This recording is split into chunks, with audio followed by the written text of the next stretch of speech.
Good morning, everybody. Let's get our meeting started today.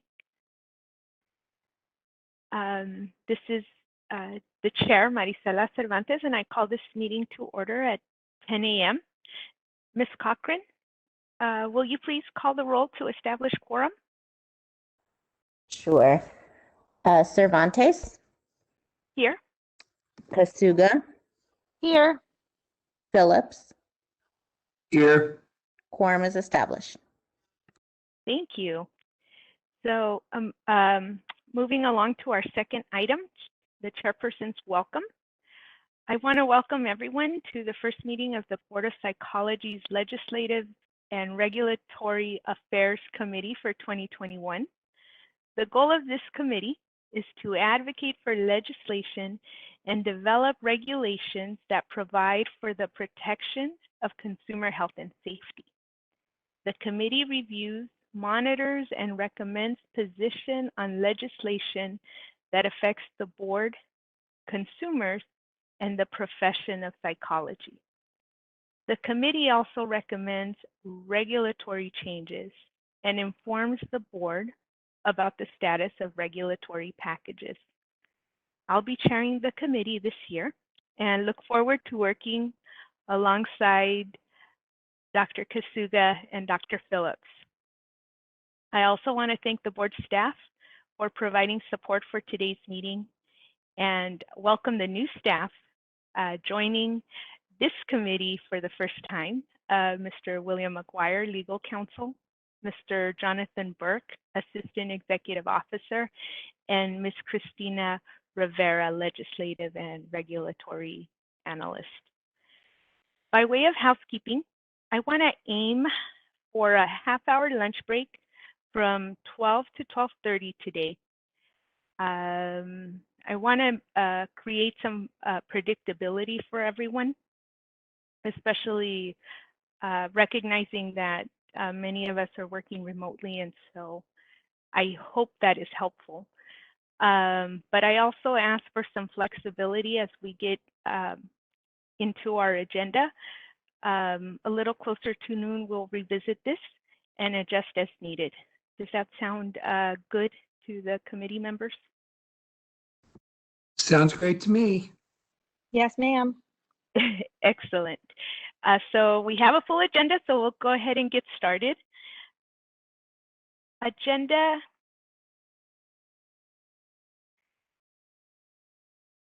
item number 3 is public comment for items not on the agenda.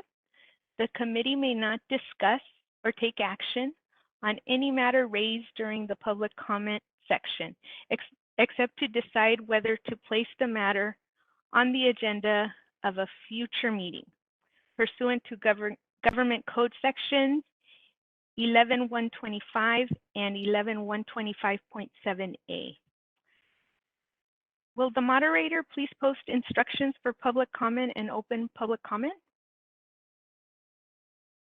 All right, this is the moderator, and at the direction of the committee, I have opened up the Q&A feature for public comment. Members of the public, if you would like to make a comment on this agenda item, please click that icon with a question mark within a square located at the bottom right-hand corner of your WebEx screen. We're currently sharing instructions on the screen for your reference. And in the Ask field, typically in the lower right-hand corner of the WebEx screen, please type, "I would like to make a public comment," and send to all panelists. I will now pause a moment to allow the public time to access the Q&A panel and submit their requests.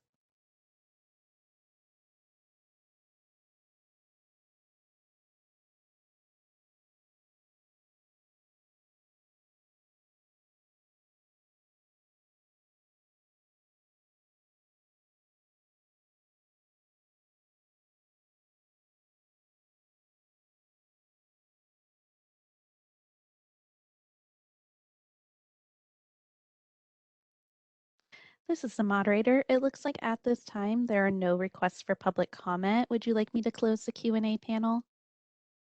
Yes, please. All right, the Q&A panel is now closed. Okay, thank you. So moving right along to item number 4 on our agenda, And this can be found on page 12 of the combined packet. This is the COVID-19 waiver update. Ms. Thorick? Good morning, everyone. Included in the meeting materials is the COVID-19 update. This document has links to not only the board's waiver update, which has all of our current active waivers, but also some waivers that were administered by the Department of Consumer Affairs that impact all of the boards and bureaus within the department. The only changes that have really been made since the board's last meeting in February were updates to extensions on meeting continuing education requirements for purposes of license renewal, as well as an extension on the face-to-face supervision waiver. So those are the two updates to the waivers, and I'm available for any questions the committee may have.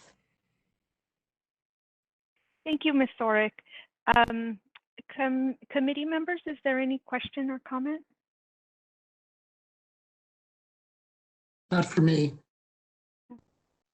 Okay, hearing none, could we open public comment? This is the moderator, and at the direction of the committee, I've opened up the Q&A feature for public comment. Members of the public, if you would like to make a comment on this agenda item, please click that Q&A icon at the bottom right-hand corner of your WebEx screen. And it looks like we do have one individual who has requested public comment. Individual identified as Elizabeth Winkleman. Elizabeth, I will be unmuting your microphone now. Thank you. Hi, it's Dr. Elizabeth Winkleman from California Psychological Association. I thank you for the update and for keeping us all posted when these waivers get extended. I just had one question, and I think you may already be doing this, Ms. Sorek, but to find out if we can get earlier renewals or longer renewal on the waivers. So as you know, in particular, the face-to-face requirement was extended on a Friday when it was supposed to expire on a Sunday. And so that caused some anxiety and uncertainty for people who are depending on it right now to provide supervision to their trainees. And I think also you were going to potentially look into it. I know it's probably not possible, but to the possibility of interpreting face-to-face to include audio-visual communications. Thank you.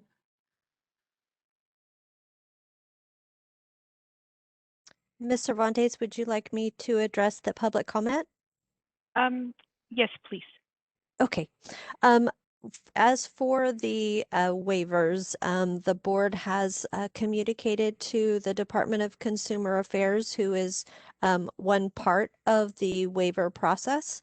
They are not the final arbiter, so to speak, in making the final decisions on whether waivers are extended or not, but we have communicated with the department as our control agency that the longer the waivers can be extended, that would be helpful for our stakeholders.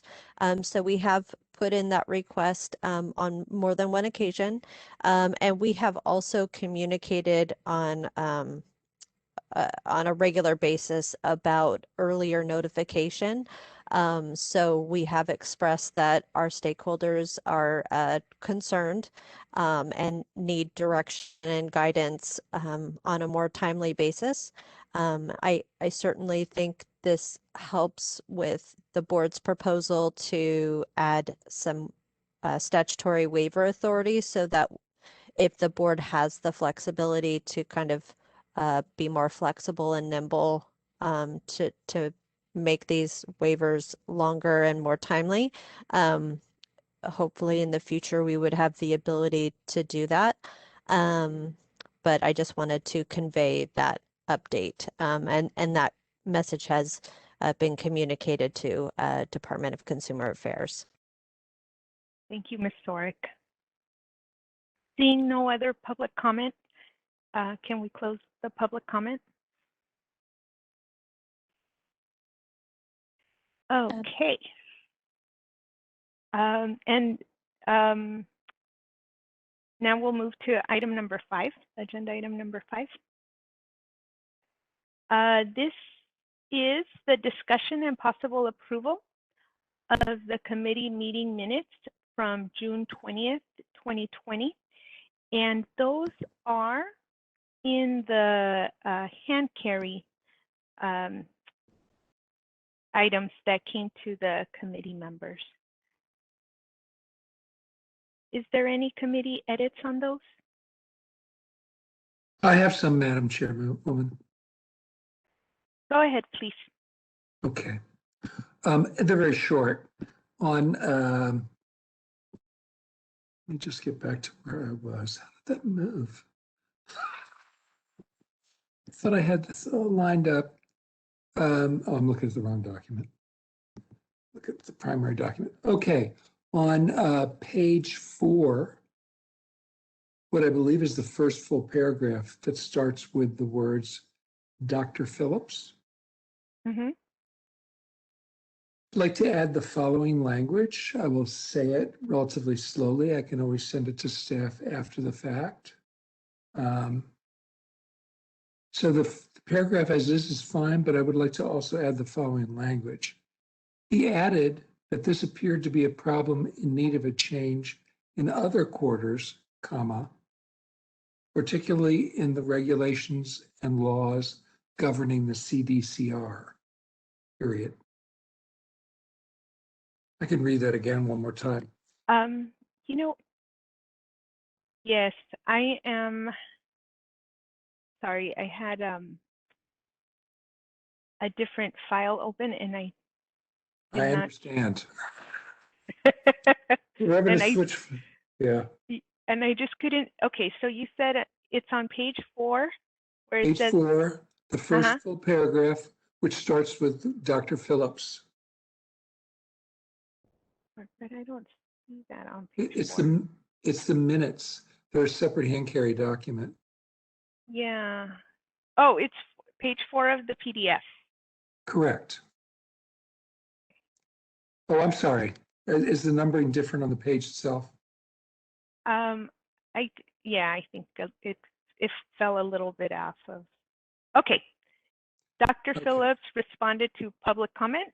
That one? Yes, correct. All right. So how the entirety of it would read is as follows. Dr. Phillips responded to the public comment calling for an exam waiver for all applicants by reminding everyone about the waiver requested by the public and subsequently denied by the department. And I would add the following language. He added that this appeared to be a problem in need of a change in other quarters, comma, particularly in the regulations and laws governing the CDCR, period. Okay. So I'm just clarifying the comment that's there. Okay.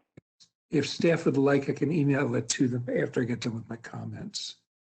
The only other comment I had is that I don't know what page number it is. In the PDF, it's page 7.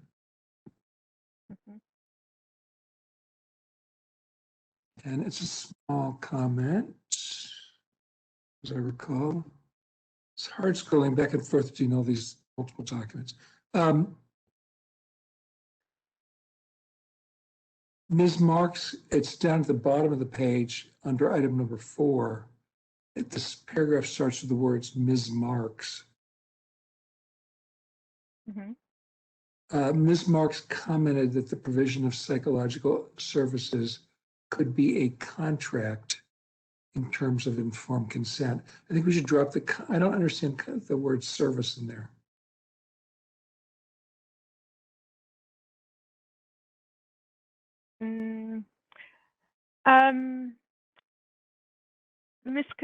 Dr. Kasuga, do you recall?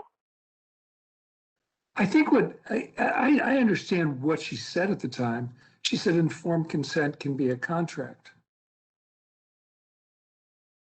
Period. But it kind of turned into a slightly convoluted sentence. It's not quite as clear. So what do you recommend as the edit? I think it could be the following. Ms. Marks commented that informed consent for the provision of psychological services could be a contract, period. I could read that one more time if that's helpful.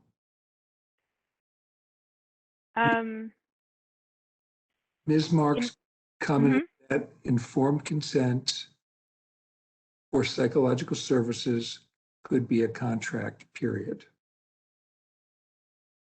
The point of this statutory section was that in contracts entered into in certain settings, certain language could or could not be included. I think it was could not be included. And staff had put it, I think, on the watch list.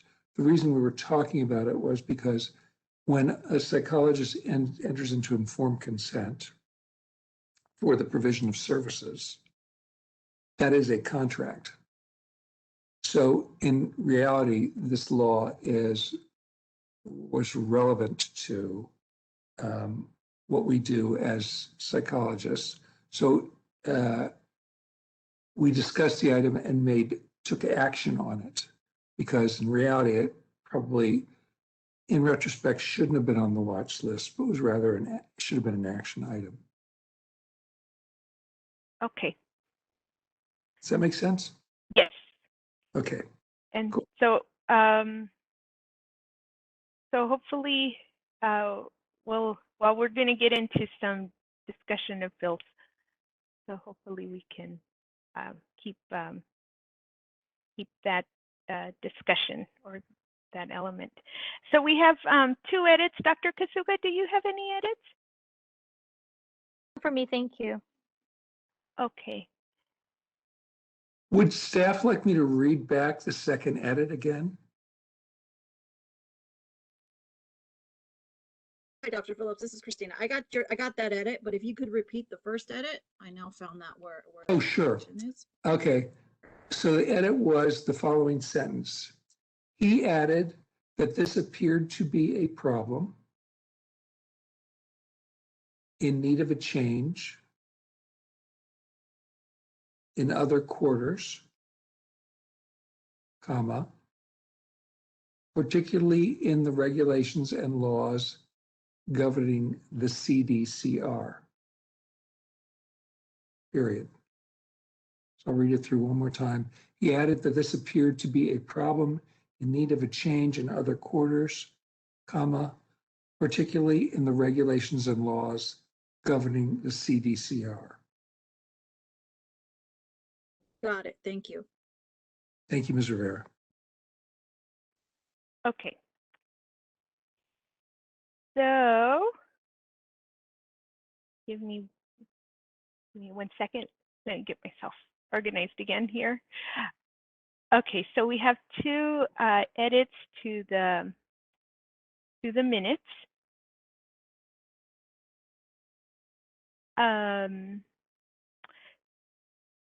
Now we'll open to public comment and then ask for a motion to approve the minutes as amended. Could we open public comment? And this is Will, and just to let you know, if you may wish to make the motion and leave the public comment open so that the public commenters can, any potential public commenters can comment on the content of the motion. Oh, okay. That's probably cleaner. Let me do that. I know we opened the public comment, but I'll just jump back. Is that okay, Mr. McGuire? It's fine with me. Okay. I'll make a motion. Please.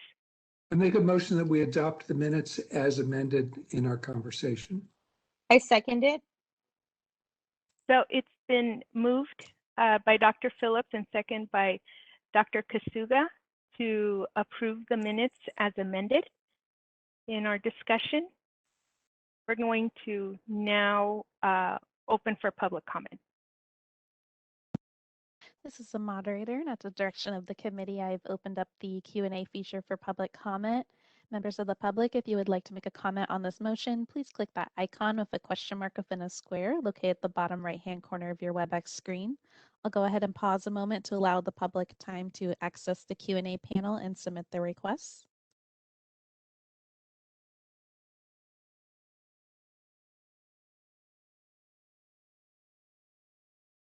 Okay, seeing none, can we close public comment? All right, the Q&A feature is now closed. Okay.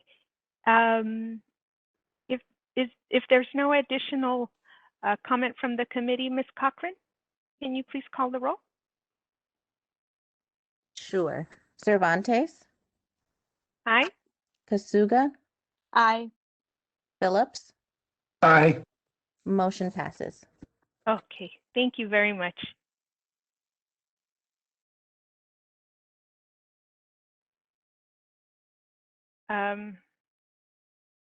Okay, sorry, there's a lot of stuff open.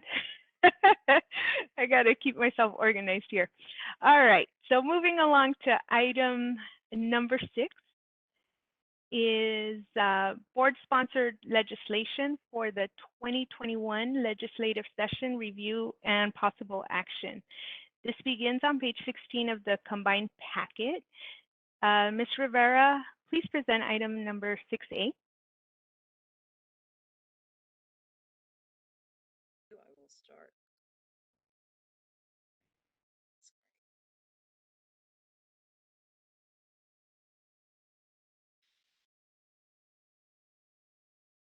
Can you guys hear me, or am I quiet? We This could is oh, go I ahead. apologize. Go ahead. This is the moderator. Christina, I can hear you, but you are a little quiet. I'm not sure if it's possible to get closer to your mic or if you can Got click earbuds the. in. Let's see if I can use the just a moment.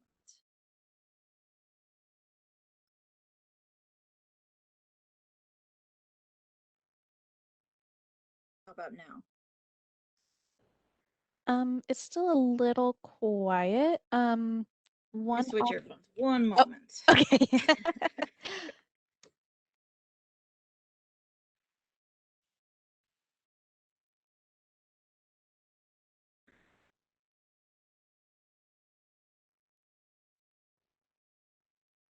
How about now? Much better. Thank you. Can you guys hear me? Can you guys hear me? Yes. Are you able to hear us? Are you guys able to hear me? Yes. No? Yes, we hear you. How about now? Yes, we can hear you. Hello? Yes, we can hear you. Can you hear us? One moment. Are you guys able to hear me through the speakers? This is the moderator. Christina, we can hear you. I'm not sure if you're able to hear us. I could not hear you, but I can hear you now. I unplugged, so I'm just going to speak Okay. through the computer then. Okay. Here we go. In early 2019, Senator Pan carried SB 275 to amend sections 2960 and 2960.1. Given the COVID-19 pandemic and the request from leadership to minimize the bill load, SB 275 was amended and became a bill about personal protective equipment. Consequently, in December 2020, board staff contacted Senator Pan's office to ask whether he would consider carrying legislation pertaining to this issue. In February of this year, Senator Pan agreed to carry the bill and introduced SB 401, Psychology, Unprofessional Conduct, Disciplinary Action, Sexual Acts. Under current law, when an investigation finds that a psychologist had sexual contact with a client, patient or client, or former client within 2 years of termination of therapy, the proposed discipline that the administrative law judge, ALJ, recommends to the Board of Psychology for adoption must include a recommendation for an order of revocation. The board maintains ultimate adjudicatory discretion over the adoption of the final discipline against a licensee, but current law ensures that in instances sexual contact, including sexual intercourse, revocation must be discipline recommended by an ALJ. The board proposes adding sexual behavior to section 2960 of the Business and Professions Code due to the board's experiences adjudicating cases involving inappropriate sexual conduct that did not meet the current definition of sexual contact, which left the board hamstrung in achieving appropriate discipline for sexual behavior antithetical to the psychotherapist-client relationship. It made it exceedingly difficult to achieve disciplinary terms that match the egregiousness of the act. The board believes that sexual behavior in the psychotherapist-client relationship by the licensed professional is one of the most flagrant ethical violations possible, as it violates the duty of care inherent in a therapeutic relationship, abuses the trust of the client, and can create harmful, long-lasting emotional and psychological effects. The board wants to ensure that egregious sexual behavior with the client, sexual misconduct, and sexual abuse is unprofessional conduct that merits the highest level of discipline. Therefore, this proposal would add sexual behavior, inappropriate actions, and communication of a sexual nature for the purpose of sexual arousal, gratification, exploitation, or abuse with the client or formal client to the list of what is considered unprofessional conduct that would give the ALJ the statutory authority in a proposed decision to include an order of revocation. The proposal also adds clear definitions to the following sexual acts: sexual abuse, sexual behavior, sexual contact, and sexual misconduct.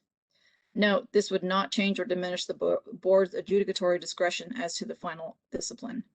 Under this proposal, sexual behavior would be defined as inappropriate contact or communication of a sexual nature for the purpose of sexual arousal, gratification, exploitation, or abuse.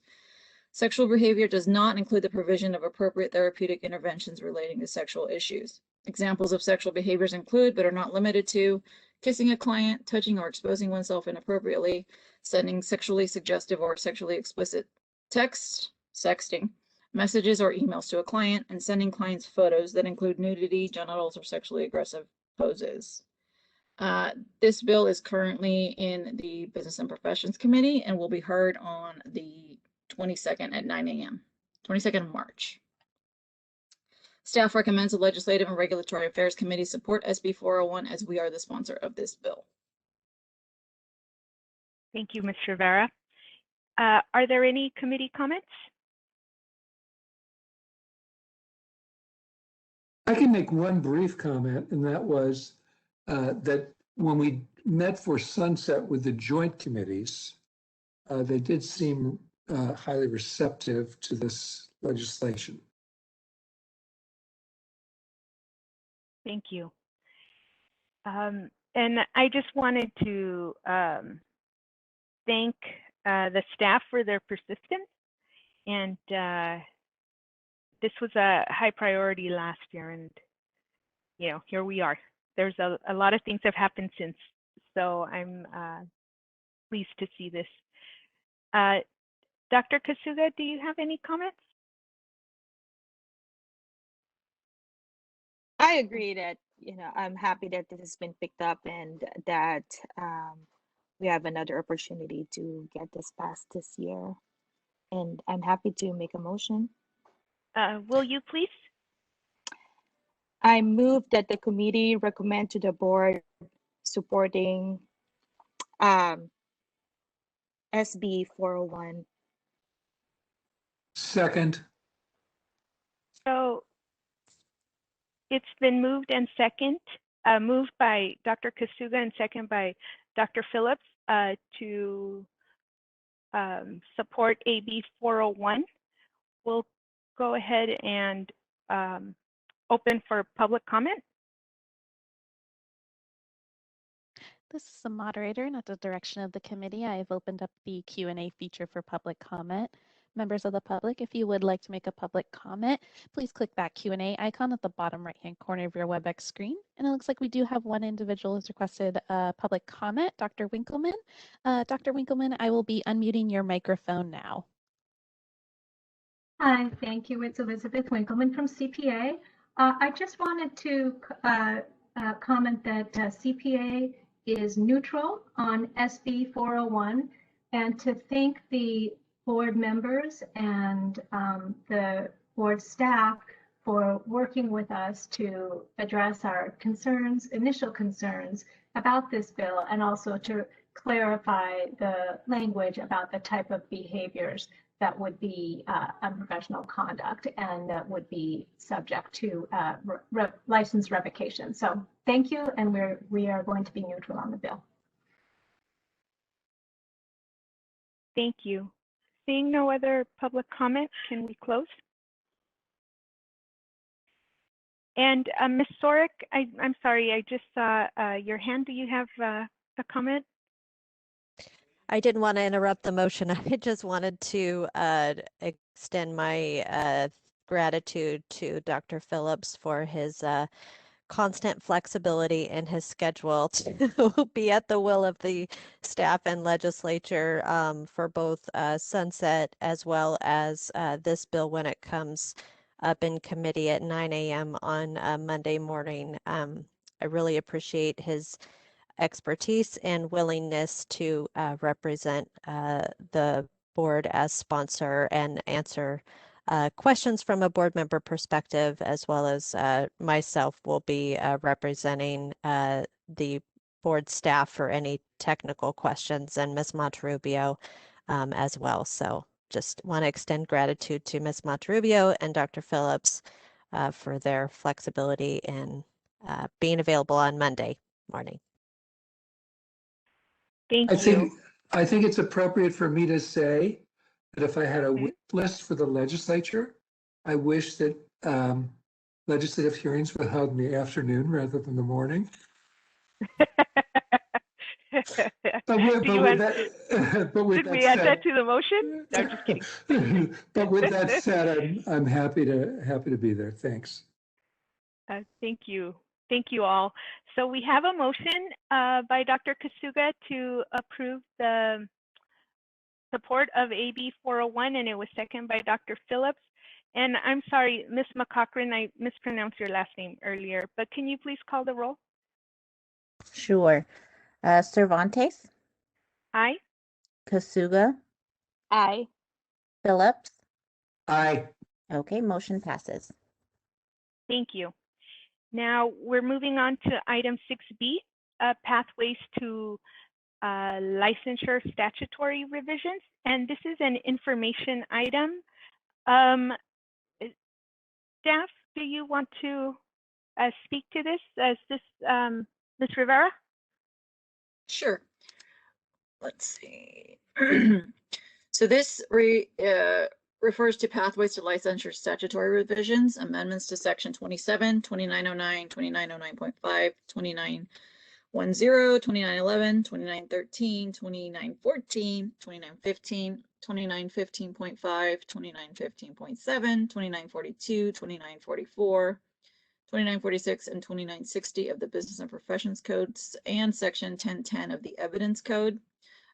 Requested legislative amendments to those sections of the BMP Code and section 1010 of the Evidence Code were provided to the Senate and Assembly Business and Professions Committees along with the board's sunset report and COVID supplemental as a follow-up to the committee's request for section changes last year. As Chair Cervantes said, this is for informational purposes only and no action is required at this time. And for folks, thank you. And for folks following along, that was page 23 of the combined packet. We are anticipating that we'll have the full language of these items in the April 2nd board packet. So before we move on, we do need to open public comment. Mr. McGuire, could we open public comment simultaneously for both B and C? Or do we do one at a time?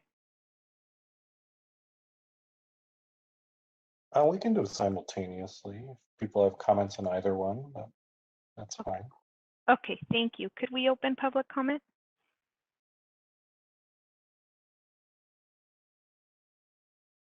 This is the moderator, and I have opened up the Q&A feature for public comment. Members of the public, if you would like to make a public comment, please click that Q&A icon at the bottom right-hand corner of your WebEx screen.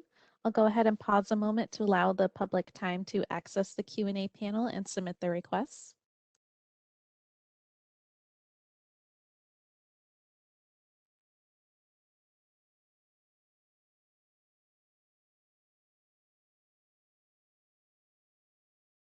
Okay. I don't think we're going to have public comment on these Thank you. Can Right, we close public comment? Yes, the Q&A panel is now closed. And before moving on to the next item, I just want to check if there is any committee comment on these items 6B and C. None from me. Okay, thank you. None from me also. Thank you. We'll move on to agenda item number 7 is the review and consideration of proposed legislation. The first item is a review of bills for active position recommendations to the board. Item 7A1 is AB 54 by Kylie COVID-19 emergency order violation license revocation. This is on page 25 of the combined packet. Is this, let me see, is this Ms. Rivera again? I want to give you a little warning. Yes, yes, that's Okay, fine. I can let's read do it. Okay, here we go. So this bill would prohibit boards under the Department of Consumer Affairs and the Department of Alcoholic Beverage Control from revoking a license for failure to comply with any COVID-19 emergency orders unless the board or department can prove that a lack of compliance resulted in transmission of COVID-19. It is currently located in the Business and Professions Committee. It has not been set for hearing yet. And staff recommends the Legislative and Regulatory Affairs Committee watch AB 54 as compliance with COVID-19 emergency orders is enforced at the local level. Okay. Is there, and so the language for the bill is included in our packet. Is there any board comment?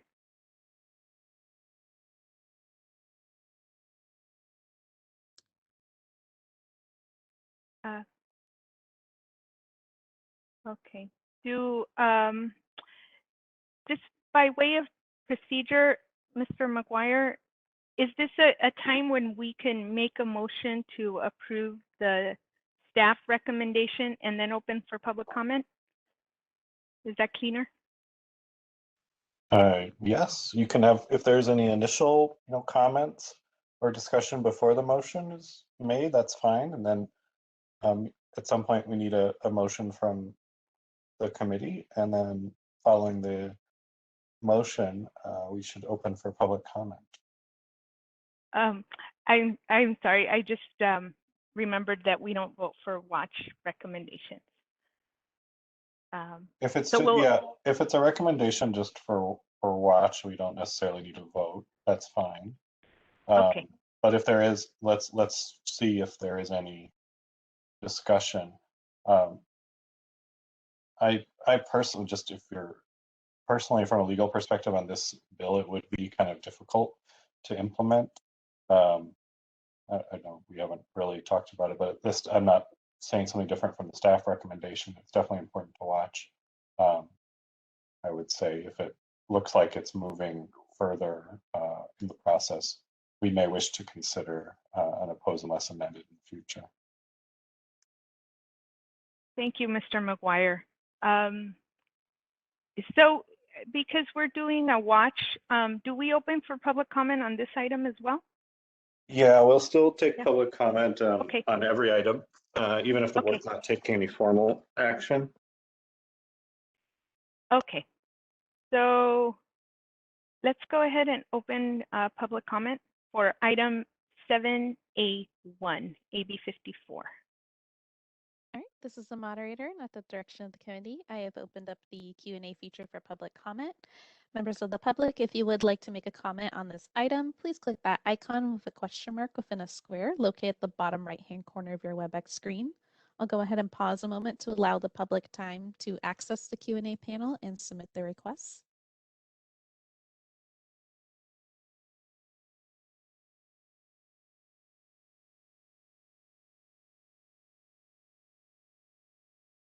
Okay, seeing none, we can close public comment.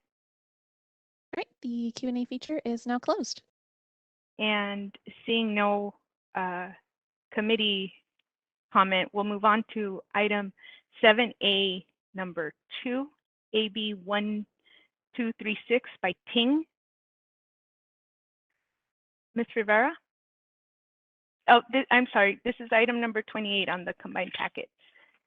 Yes, Ms. one Rivera? moment. Page 28, is that what you're referring to? Yes. So this is AB 1236 by Assemblyman Ting regarding healing arts licenses data collection.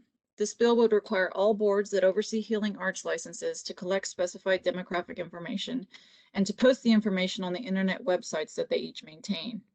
Information shall be collected at the time of the initial electronic application for licensure or license renewal. Beginning July 1, 2022, it would require each board or the Department of Consumer Affairs on its behalf to provide the information annually to the Office of Statewide Health Planning and Development. The bill would require these boards to maintain the confidentiality of the information they receive from licensees and to only release information in aggregate form. This bill is currently in the Assembly Business and Professions Committee. It has not been set for hearing. Staff recommendation is that due to the anticipated cost to implement this bill and the board's need for a fee increase in the near future, the committee vote to watch this bill.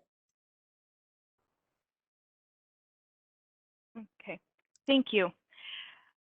I'm uncomfortable with the staff recommendation on this one because, and I don't know if I want to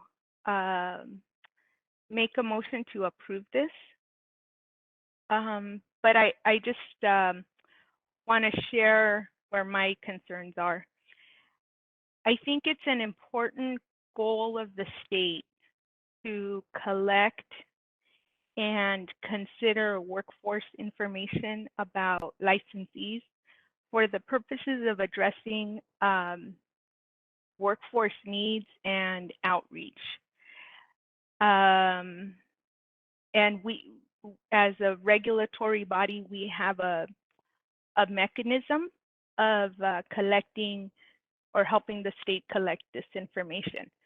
But I have concern that the items I identified here are not helpful towards that purpose. They are,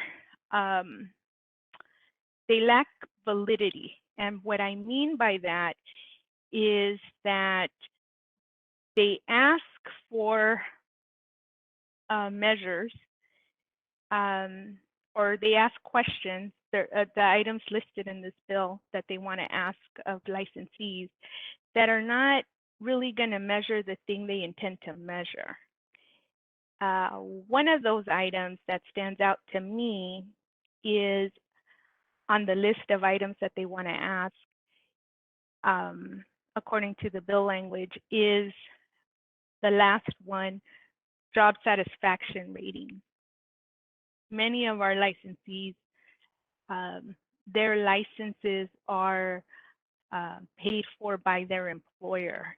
I just don't see how asking them that question is going to get a measure that is something that the state could work from towards meeting its overall workforce needs, at least not for the profession that we are charged with. I also don't understand on items C and D, work hours or titles of position held, how that might be helpful for that overall goal. Further, one of the items, item K, says that it's just a general future work intentions. It would be helpful if we had a question that had some kind of intention of retirement or intention of leaving the profession some years down the line. I'm not exactly sure what the right phrasing would be for that question, but that is the type of question that could help the whole of state government plan in the event that there is, for example, a large number of retirements hitting at the same time, or if retirements are hitting at the same time in a particular region. That would be important to know for public health professionals at the county level. It's hard to do that at statewide. So I just I wanted to have this discussion with the committee to see how they're feeling about it and what might be. What I don't want us to do is to take a watch position and not be actively engaged should this bill move forward, and then it makes us do work that's not also helpful to us as a board for long-term planning. That I would prefer. I would prefer that we're engaged in the discussion. So those are my immediate comments. I see that Mr. Phillips, Dr. Phillips, has his hand up. Yes, Madam Chair. I think I agree with your comments. I think it would be nice to get some demographic information. Some of the categories they've included here are categories that I've seen before when I've looked at the California Board of Medicine's website. Work hours, classifications among types of work performed. And I'm not sure how they in particular lend themselves to us getting useful demographic data, although I think it's kind of, at least in the Board of Medicine's that example, they're used on their website as part of the specifiers when they describe what a doctor does. They've got 30 hours of private practice, they've got 5 hours of teaching, they've got 5 hours of academic research, however it's allocated for the individual licensee. But I'm not sure what exactly they think is going to be gained from this that's useful relative to any kind of statistical analysis of demographic characteristics. There may be a thought behind that, it's just not clear to me. I also note that they ask for some aspects of identity and not other aspects of identity. So for instance, they don't answer about whether people are practicing with disabilities or whether people are, what their sexual orientation is. So I think they're missing some demographic characteristics that would be useful to have included if we're going to start to have that kind of data available. And I know that's been a concern expressed before in board meetings that we're kind of stymied in terms of getting statistics.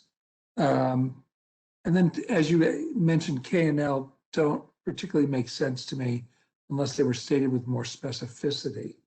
And as you say, for some people, they're licensed, whether they work for the state or in some other capacity, their license is paid for by their employer. So what safeguards would be built into this so that people would be able to provide that information without it somehow having implications for their employment? So I like the idea. I just don't think it's very well articulated. So if we were to take a position on this, I don't know what the position would be. I mean, I'm supportive of the general idea. I'm also cognizant of the fact that there's going to be costs involved in this. So I'm not sure how that's going to read if it were to get to the Appropriations Committee, for instance. But that's maybe a discussion for a different day.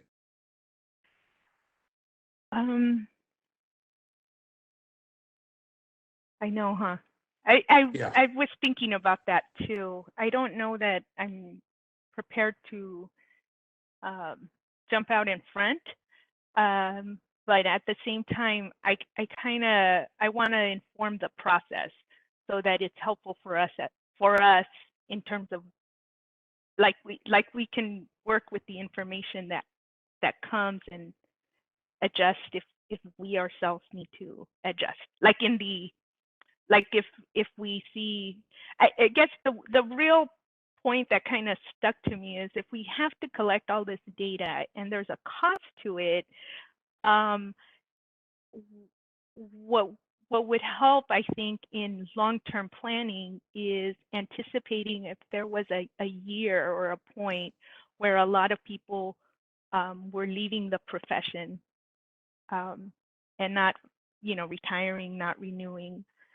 I think that would be useful to know if that happened in the, at some point, at least to anticipate that. I don't know that we have another way to anticipate that right now, but Dr. Katsuga? Yeah, I think it's a good conversation so far. I agree with the lack of specificity in terms of what is the information gathered going to be useful for like for immediate purpose, and the lack of certain demographic information. I'm glad that Dr. Phillips brought up the disability is not included, and the sexual orientation is not included. And I'm curious as to whether the authors of the bill have thought of it, or if there's a reason why, whether it's overlooked, or is there a reason why they chose not to add those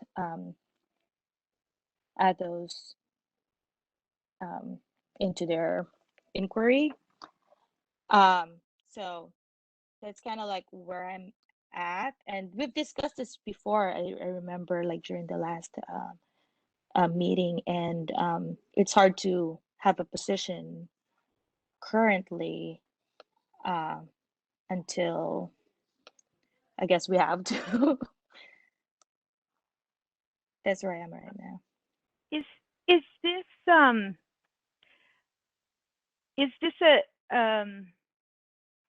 time where maybe we do consider and approve, if amended, and suggest these items so that staff can have these discussions and hopefully influence the direction?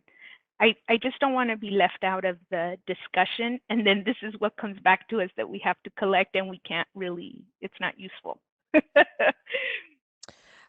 Ms. Cervantes, if I can just kind of add a quick step back.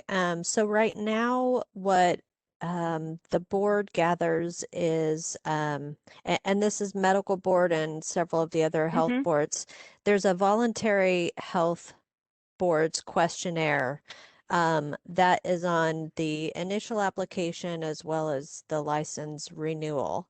Not a lot of people fill that out, but that data is, what's odd is, and Mr. Glasspiegel, correct me if I'm wrong, but what's odd is I think we are one of the boards that we send the information, we're included in the survey, but we don't have access to that data because we're not included in the statute as far as the list of boards. So I think initially when we had looked at this prior iteration of this bill, that was something that we thought would be useful, is to be able to access that data because we do collect it, but we don't have the authority to see what that information ultimately looks like. And I think the difference between the last bill and this bill is this bill appears to be that we shall collect this information, which the concern there is if it's a mandatory field, then that may impact the BREEZE system, which would be a cost. And maybe Ms. Chung can chime in on the impact to the BREEZE system, but I believe right now with the way the infrastructure is set up, it is a voluntary survey and it's a page that licensees or applicants can bypass as part of the BREEZE system, but if the law requires them to fill out these fields, then that may change the system. Ms. Chung or Mr. Glasspiegel, did you have anything else that you wanted to add for context? Hi, good morning. This is Jason Glasspiegel. Just to touch base on what Ms. Stark was saying, yes, the Healing Arts Survey is part of our, and I see it on the renewals and the renewal application. And from my understanding, if licensees fill out the information, it's just collected by DCA. And because there is not a statutory requirement for them to pass the information off to OSHPD, that the data stays, I believe it stays here, and it is currently an optional survey for our licensees. Correct. I echo that comment. Go ahead. I was just saying, sorry, this is Stephanie. I was just gonna say that I echo the comment that made by Mr. Glasspiegel. Thank you. I think all of this is just kind of more like important to be part of the discussion so that whatever policy does come out has our input in it. I have a lot of concern. This kind of stayed with me from last year when we were up in the Capitol, is that just about every office I went into for a legislative meeting, it opened with a lack of mental health care access. And so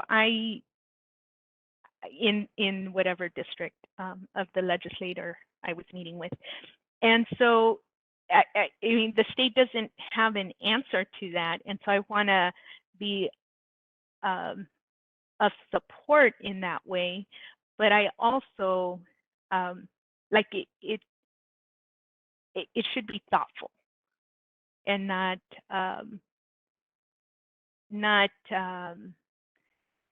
that we don't get a cookie cutter approach for all the healing arts in a way that might not be relevant for the profession of psychology. So what could we do here to be part of this discussion in the legislature? Because there are, at least the way that they're thinking about it right now, we have a lot of concerns with, but we don't, it seems to me from our discussion, the committee generally is supportive of supporting the state with collecting workforce information. Just a thought. It Mhm. might be helpful to have a conversation. It sounds like maybe the committee might not be ready to, take a position per se, but it seems like we're still at an information gathering standpoint and trying to understand the need for the bill and aligning that with the board's mission, and goal to kind of get useful data that gets to the ultimate aim, which would be access and workforce shortage predicting in the future. So I think it might be a good idea to set up a call with staff and perhaps Chairperson Cervantes and get a better understanding of the bill.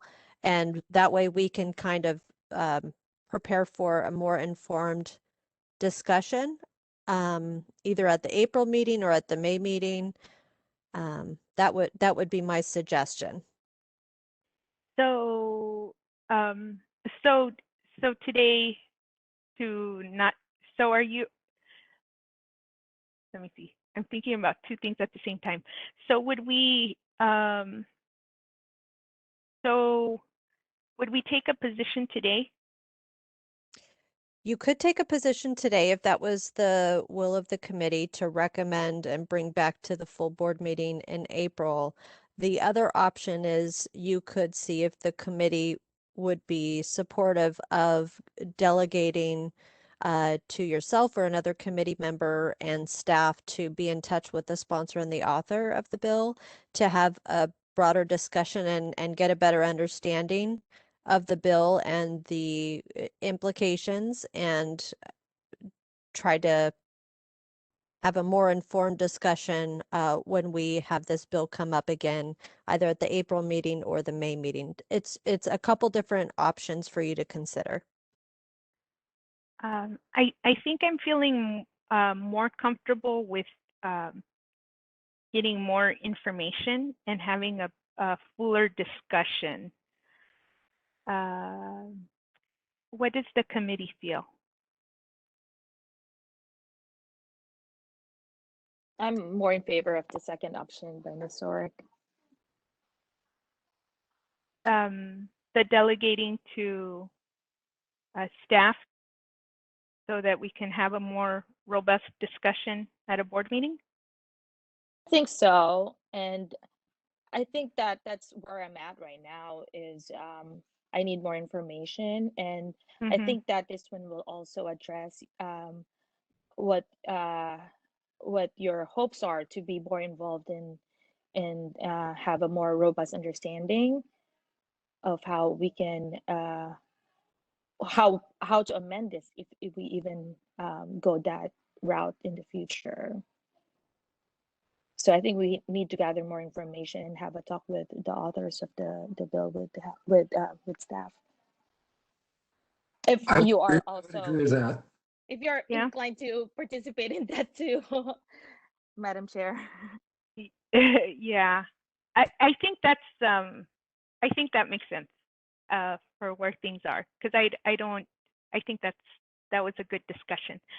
So do I hear a motion to delegate to the chair and staff to meet with the committee staff and gather more information about this bill, about AB 1236? So moved. Second. So I mean the author's staff, the staff of the Assembly Member Ting. Sorry about that. So it's been moved by Dr. Kasuga and second by Dr. Phillips to delegate the chair and staff to meet with the staff of Assembly Member Ting. That's our motion.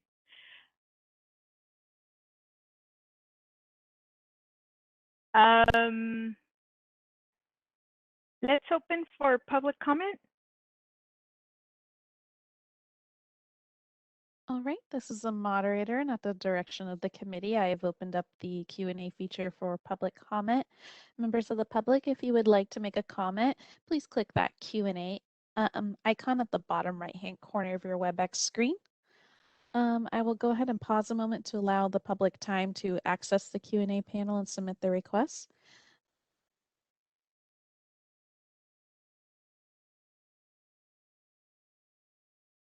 There is a hand up from someone named Colin Sway.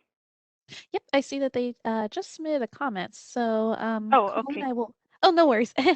Colin, I will be unmuting your microphone now.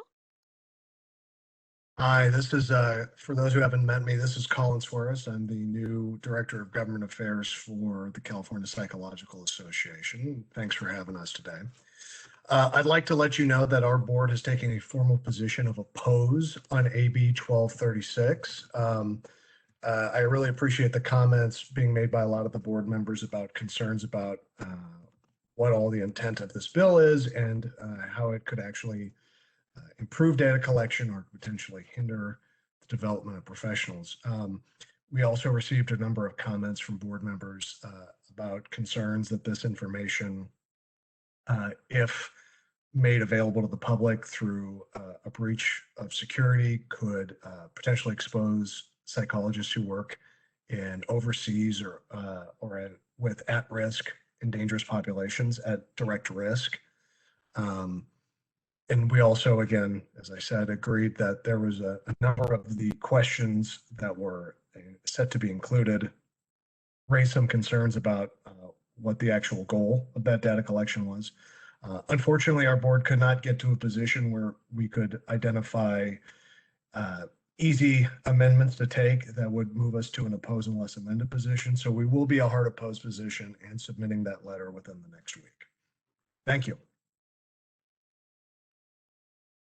Okay. Thank you. I'm sorry. I also mispronounced your last name, Suarez. It didn't show up in its totality on my screen. It was cut off. But thank you for your comment. So now I just want to check with Mr. McGuire. Is our motion okay, or do we need to change our motion? Perhaps if we can just clarify what it is. I think it's fine. I think my understanding of the conversation is that we are directing staff to seek more information from the author's office. Mm-hmm. So just to clarify that this is a committee of the Board of Psychology.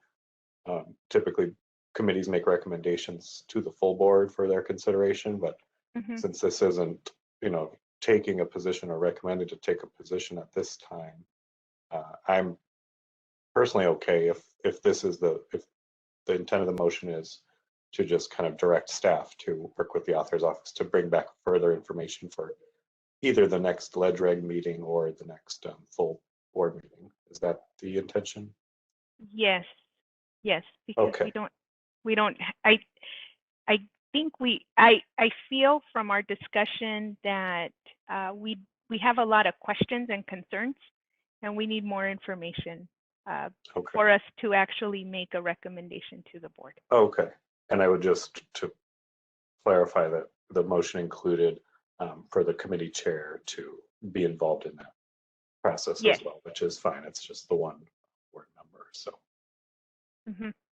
All right. Yeah, I'm fine with that motion, and it's on the table. We've had public comment, so you can proceed, Madam Chair, to further discussion or a vote. Okay. Thank you, Mr. McGuire. Can we close public comment? And is there any other committee discussion? Ms. McCochran. Hi, could we just repeat that motion one more time? So the motion moved by Dr. Kasuga was to delegate the chair and staff to meet with the author's staff on AB 1236.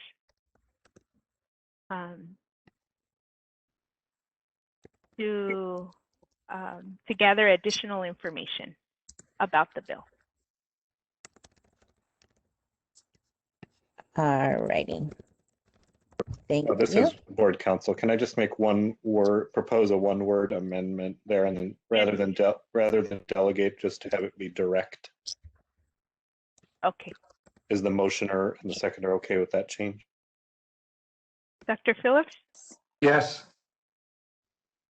Okay, we got it. Okay, so I'm just going to repeat it one more time. It was moved by Dr. Kasuga and seconded by Dr. Phillips to direct the chair and board staff to meet with the author staff on AB 1236 to gather additional information about the bill. Yeah. Okay. All right. Okay, I'll go ahead and do the vote. Cervantes? Aye. Kasuga? Aye. Phillips? Aye. Motion passes. Okay, thank you. So moving to the next item, it's 7A, number 3. It's page 37 on the combined packet, and it is SB 772, Ochoa Bog. Ms. Rivera? Yes. So this bill, as you said, SB 772, Ochoa Bog, Professions and Vocations, Citations, Minor Violations. It would prohibit the assessment of an administrative fee for a minor violation and would specify that a violation should be considered minor if it meets specified conditions, including that the violation did not pose a serious health or safety threat, and there is no evidence that the violation was willful. Since this memo was written, this bill has been set for hearing in the Business Professions and Economic Development Committee, and it's set to be heard on April 19th, 2021 at 9 a.m. Staff recommends the Legislative and Regulatory Affairs Committee take an oppose unless amended position on SB 772, requesting the removal of the Board of Psychology, as this bill would prohibit the assessment of an administrative fine for a minor violation. While violations may be deemed minor, violations speak to the character of the licensee, and thus all violations should be addressed as part of a larger context. Thank you, Ms. Rivera. Is there any committee discussion?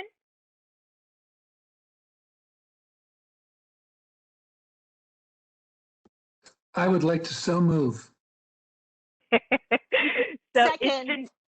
it's been moved by Dr. Phillips and second by Dr. Kasuga to approve the staff recommendation to take an oppose unless amended position on SB,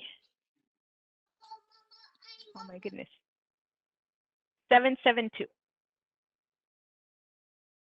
Okay, can we open public comment?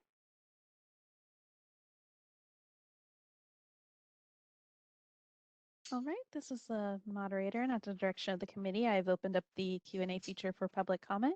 Members of the public, if you would like to make a comment on this item, please click that Q&A icon at the bottom right-hand corner of your WebEx screen. I'll go ahead and pause a moment to allow the public time to access the Q&A panel and submit their requests.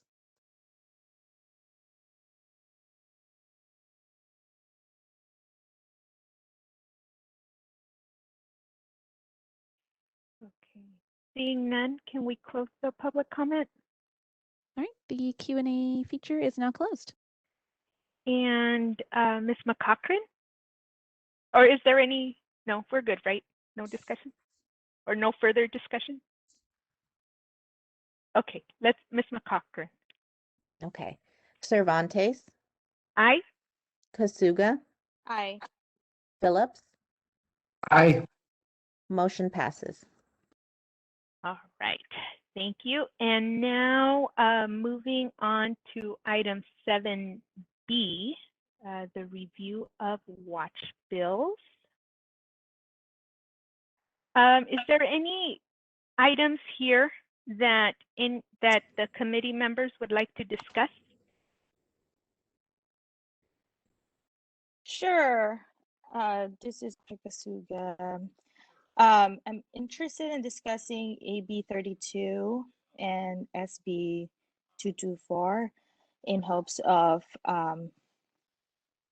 maybe having a position on those. Okay, and 224? Yes. Okay. Okay. I'm trying to figure out the page ranges. How far do they extend into this group of bills? How far does it extend into the package? It starts at on 45. AB 32 is page 45, and then it goes down to 137 is where SB 534 starts.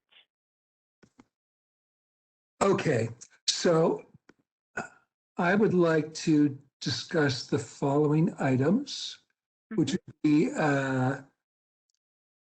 we've talked about 783 at page 61. Oh, good God. Is that 107? AB 107? I'm trying to, yeah, that would be AB 107. I'd also like to discuss AB 657.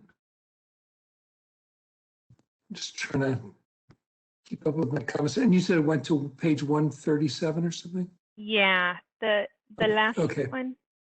Oh, it's the last page. Okay. I'd also like to discuss a really minor thing on, this is driving me nuts trying to toggle back and forth. So we talked about AB 657, correct? Yes, you mentioned that one. Yeah, and also AB 810. AB 810, which would be agenda item 7B7. Okay. I have a question there. I don't think it's all that important, but I would like to get clarification. Okay. I want to thank you both, Dr. Kasuga and Dr. Phillips. I want to get some process recommendations from the staff. So these are all new bills that we haven't seen before, and so that we have an analysis prepared. And we just heard from the members of the committee particular bills that they have an interest in discussing. So what might be the best way to proceed cohesively? Which should we do one at a time and then make open public comment after each one? Or do we prioritize the bills that the committee members requested right now?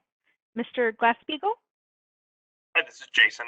If it would be all right with you, staff are fine going through the bills just from top to bottom, and we can go through them there. And if you're comfortable with that, and then after each bill, we can take public comment just as we were doing previously.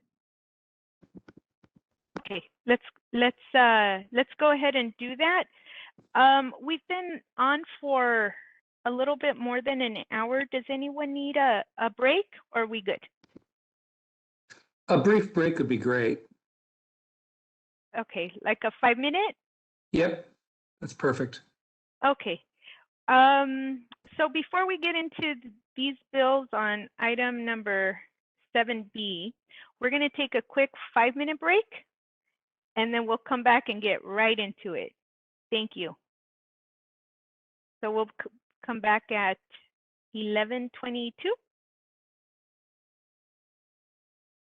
Thank you. All right, this is the moderator, and we will return at 11:22. Thank you.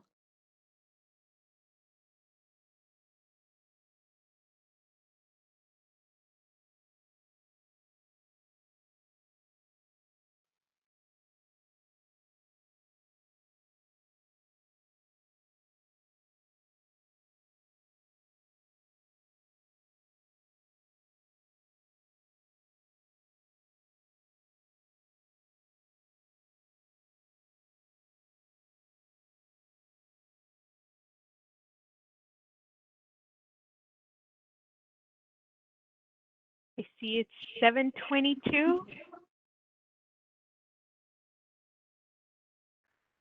Do we have our committee members back? I'm here. I'm here. What time zone are you in? So here we go. We have item 7B, a review of watch bills. And oh my goodness, I lost what page this is starting on now. 45. Thank you. Are you going to guide us through this one, Mr. Glasspiegel? I'm happy to, but I think Ms. Rivera is prepared for it. Okay, sorry, Ms. Rivera. Okay, here we go. This is AB 32, Aguirre Curry, regarding telehealth. This bill would require the State Department of Healthcare Services to indefinitely continue the telehealth flexibilities in place during the COVID-19 pandemic state of emergency. The bill would require the department by January 2022 to convene an advisory group with specified membership to provide input to the department on the development of a revised Medi-Cal telehealth policy that promotes specified principles. This bill would require the department by December 2024 to complete an evaluation to assess the benefits of telehealth and Medi-Cal, including an analysis of improved access for patients, changes in health quality outcomes and utilization, and best practices for the right mix of in-person visits and telehealth. The bill would require the department to report its findings and recommendations from the evaluation to the appropriate policy and fiscal committees of the legislature no later than July 1st, 2025. It is currently in the Assembly Committee on Health and has not been set for hearing. Staff recommends the Legislative and Regulatory Affairs Committee watch AB 32. Thank you, Ms. Rivera. Is there board discussion? Yes. From what I've experienced and seen during the past year, telehealth has been very helpful with regards to access to mental health services. So I am hoping that the committee supports this bill.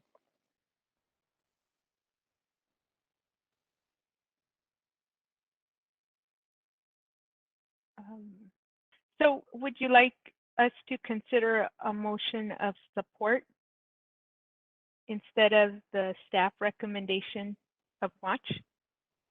Yes. Should I make a motion for that?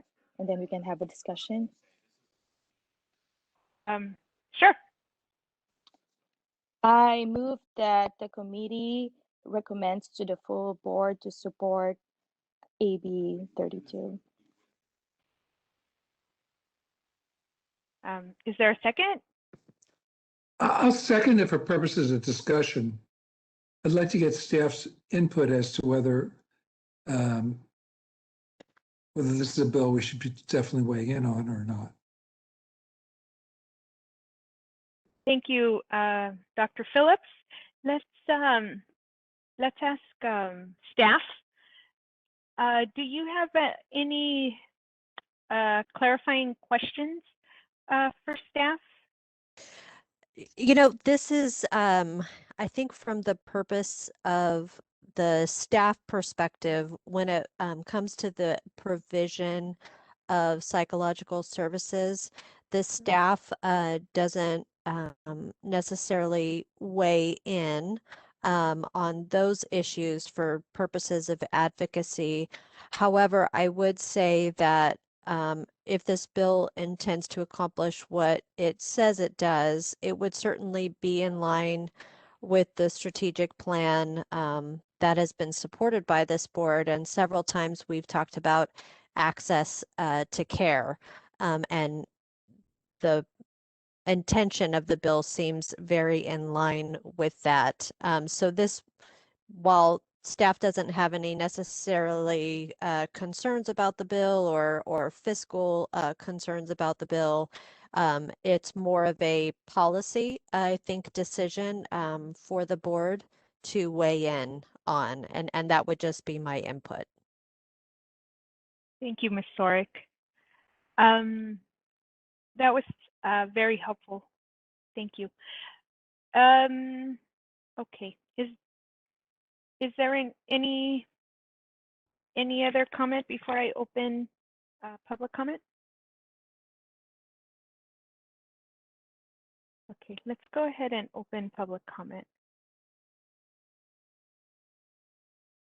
This is the moderator, and at the direction of the committee, I have opened up the Q&A feature for public comment. Members of the public, if you would like to make a comment on this item, please click that icon with a question mark within a square located at the bottom right-hand corner of your WebEx screen. And it looks like we do have one individual who has requested public comment. Colin, I'm going to unmute your microphone now. Hello, Colin Suarez again. So I wanted to let the board know that the Psychological Association took a position of strong support on AB 32 at our board meeting.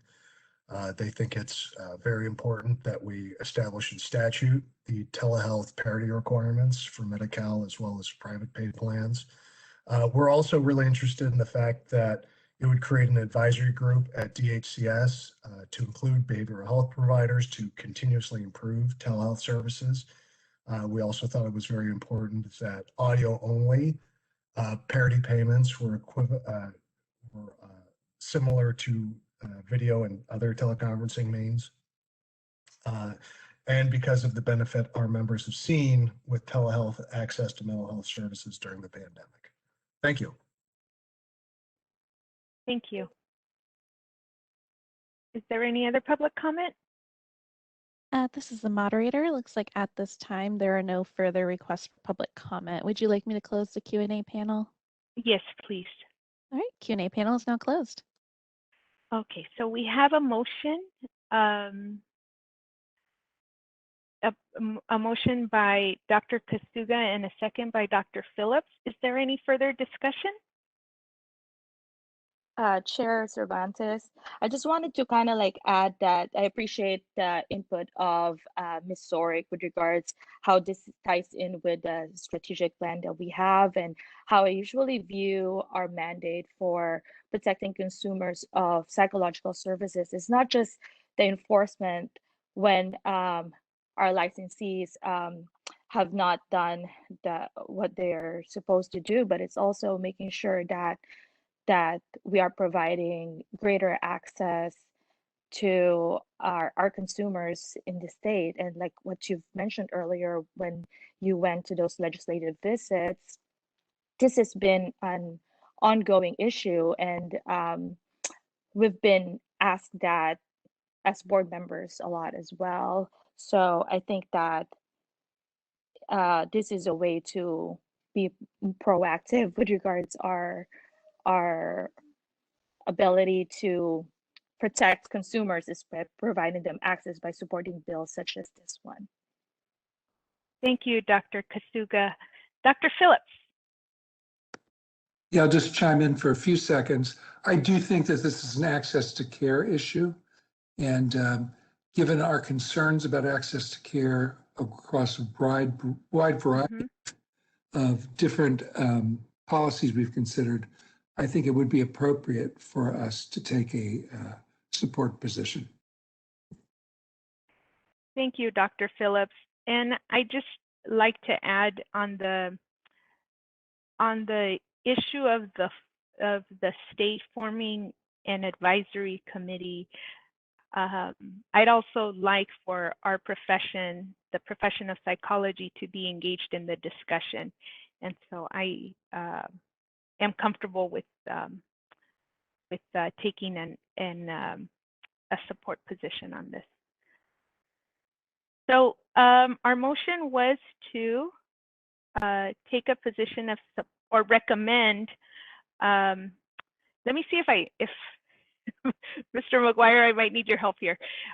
Our motion was to recommend a position of support for AB 32. It was moved by Dr. Kasuga and second by Dr. Phillips. Did I say it right? Sounds right to me. Okay, thank you. Ms. McCochran. Okay, Cervantes, Aye. Kasuga, Aye. Phillips, Aye. motion passes.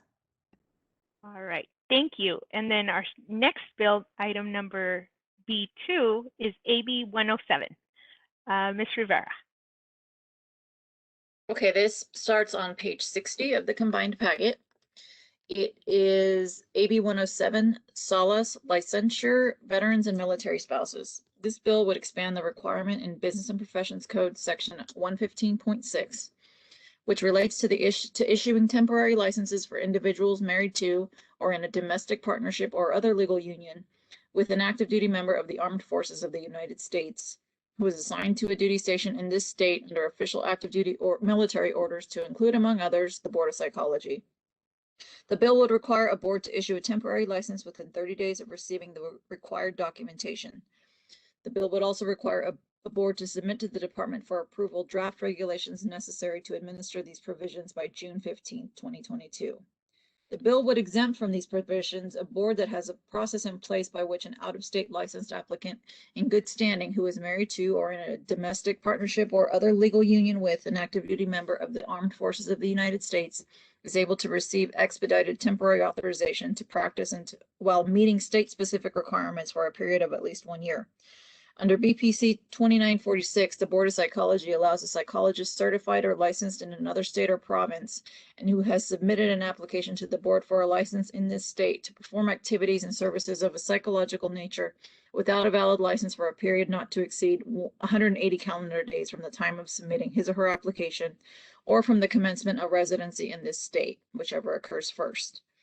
Staff spoke with the author's office and sponsor, who advised they are willing to assist the board in making the necessary modifications to BPC 2946 to include the board under the exemption above. Amendments to BPC 2946 can be found at the end of the analysis. This bill is currently set for hearing in the Business and Professions Committee on March 23rd, 2021 at 9 a.m. Staff requests the Legislative and Regulatory Affairs Committee discuss this bill and recommend the committee move to approve a supportive amended position with suggested amendments to BPC 2946. Okay, thank you, Ms. Rivera. Is there committee comments? Dr. Phillips? I'd like to move that we recommend to the board that we adopt a support if amended position on this bill. Second. So it's been moved and it's been moved by Dr. Phillips to approve the position of support if amended, and second by Dr. Kasuga.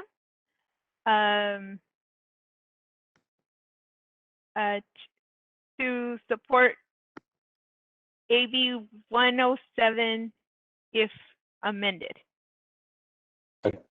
Just to clarify, rather than approve, it's to recommend that the board approve. I gotta get my phrasing right.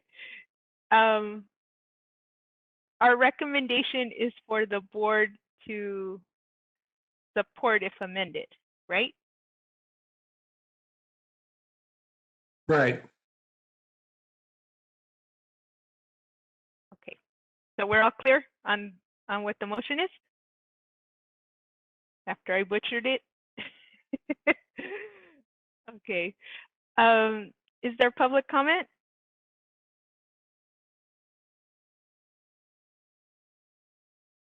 All right, this is the moderator, and at the direction of the committee, I've opened up the Q&A feature for public comment.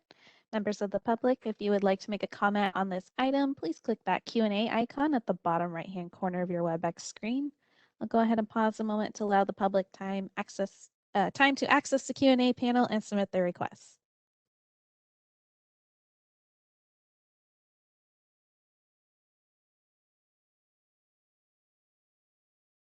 I don't see any. Could we go ahead and close public comment? Yes, the Q&A panel is now closed. So, okay, so the motion that I butchered is to recommend to the Board of Psychology to support AB 107 if amended. It was moved by Dr. Phillips and second by Dr. Kasuga. Ms. McCochran? Oh, I'm sorry, is there any other discussion? Okay, Ms. McCochran. Okay. Cervantes, Aye. Kasuga, Aye. Phillips, Aye. motion passes. Thank you. Moving along to item number 3, AB 225, Ms. Rivera. Yes, this item starts on page 78 of the packet. It is AB 225, Assemblymember Gray, Department of Consumer Affairs, Boards, Veterans, Military Spouses, Licenses.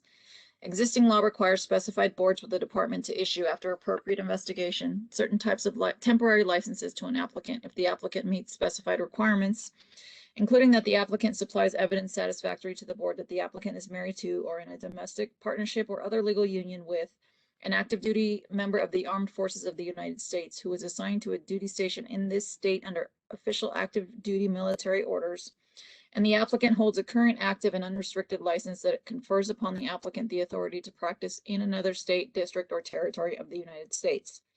The profession or vocation for which these applicants seeks a temporary license from the board. Existing law requires these temporary licenses to expire 12 months after issuance.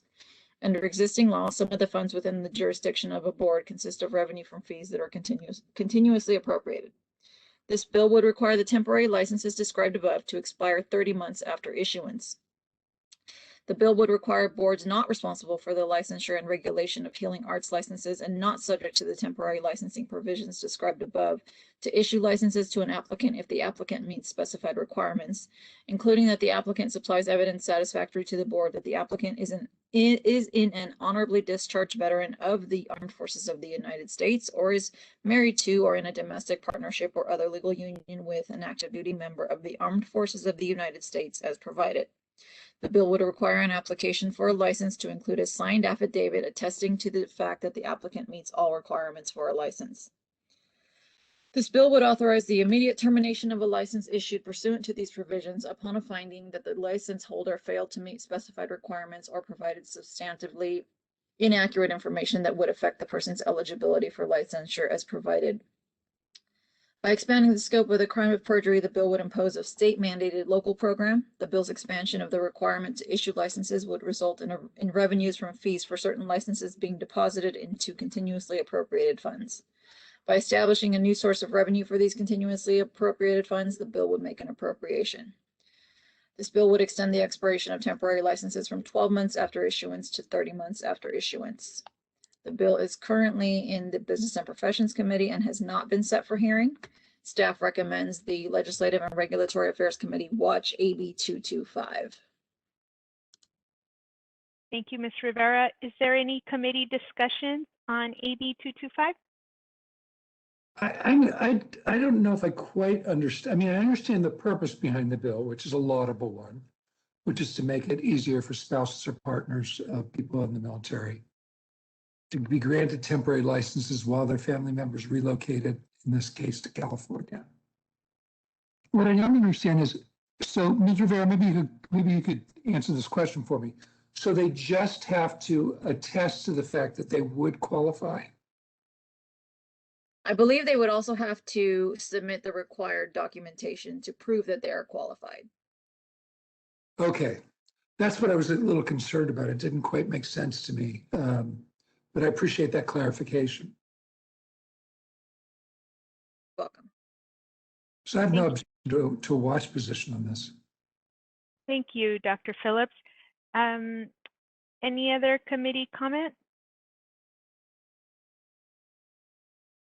None from me. Okay, thank you.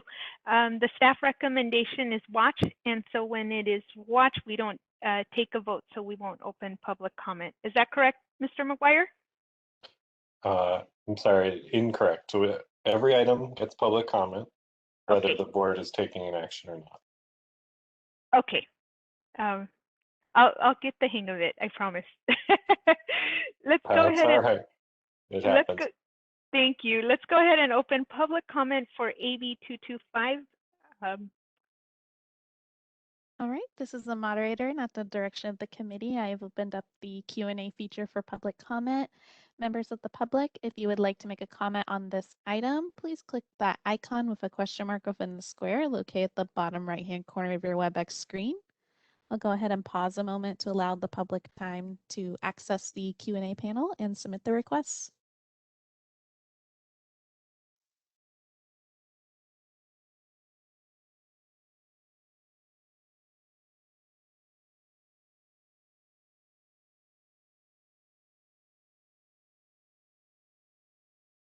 Okay, I see none. So could we close public comment? Right, the Q&A feature is now closed.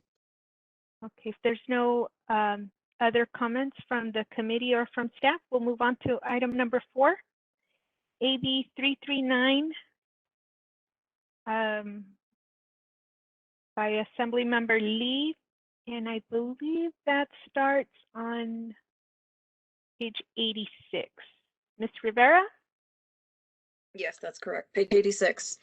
AB 339, Assemblyman Lee, State and Local Government Open Meetings. This bill would require all meetings, including gatherings using teleconference technology, to include an opportunity for all persons to attend via a call-in option or an internet-based service option that provides closed captioning services and requires both a call-in and an internet-based service option to be provided to the public. The bill would require all meetings to provide the public with an opportunity to comment on proposed legislation as provided, and requires translation services to be provided for the 10 most spoken languages other than English in California, and would require those persons commenting in a language other than English to have double the amount of time as those giving a comment in English, if time restrictions on public comment are utilized except as specified. The bill would require instructions on how to attend the meeting to be posted at the time notice of the meeting is publicized as specified. The bill would require all meetings to include an opportunity for all persons to attend via a call-in option or an internet-based service option that provides closed captioning. The bill would require, even in the case of a declared state or local emergency, teleconference meetings to include an in-person public comment opportunity. The bill would require all meetings as defined to include an opportunity for all persons to attend via internet-based option that provides closed captioning. As mentioned previously, the bill would require instructions on how to attend the meeting via call-in or internet-based service to be posted online, along with the meeting agenda in an easily accessible location at least 72 hours before all regular meetings or at least 24 hours before all special meetings. It would require meetings to provide the public with an opportunity to address the legislative body remotely via call-in or internet-based service as provided, and would require those persons commenting in a language other than English to have double the amount of time. The bill would require legislative bodies of local agencies and state bodies as defined to translate agendas and instructions for accessing the meeting to be translated into all languages for which 5% of the population in the area governed by the local agency or state body's jurisdiction are speakers. By imposing new duties on local governments with respect to meetings, this bill would impose a state-mandated local program. And I reached out to the author's office and learned that they had submitted amendments to remove the Bagley-Keene portion of this bill, so it would no longer affect state boards and commissions. It is currently in the Assembly. It has not been referred to committee yet, and staff recommends the legislative committee watch AB 339. Okay, thank you, Ms. Rivera. Is there any committee comments? Not from me. One for me too. Okay, thank you both. Could we open public comment? This is the moderator, and at the direction of the committee, I've opened up the Q&A feature for public comment. Members of the public, if you would like to make a comment on this item, please click that Q&A icon at the bottom right-hand corner of your WebEx screen.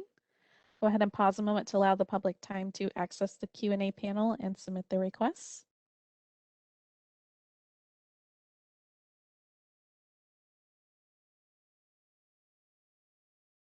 All right, seeing none, would you like me to close the Q&A panel? Yes, please. All right, Q&A panel is now closed. Okay, so the staff recommendation was watch on this.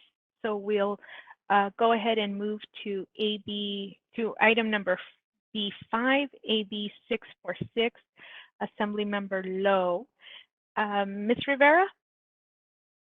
Yes, this begins on page 105. AB 646, Assemblyman Lowe, Department of Consumer Affairs Boards expunged convictions.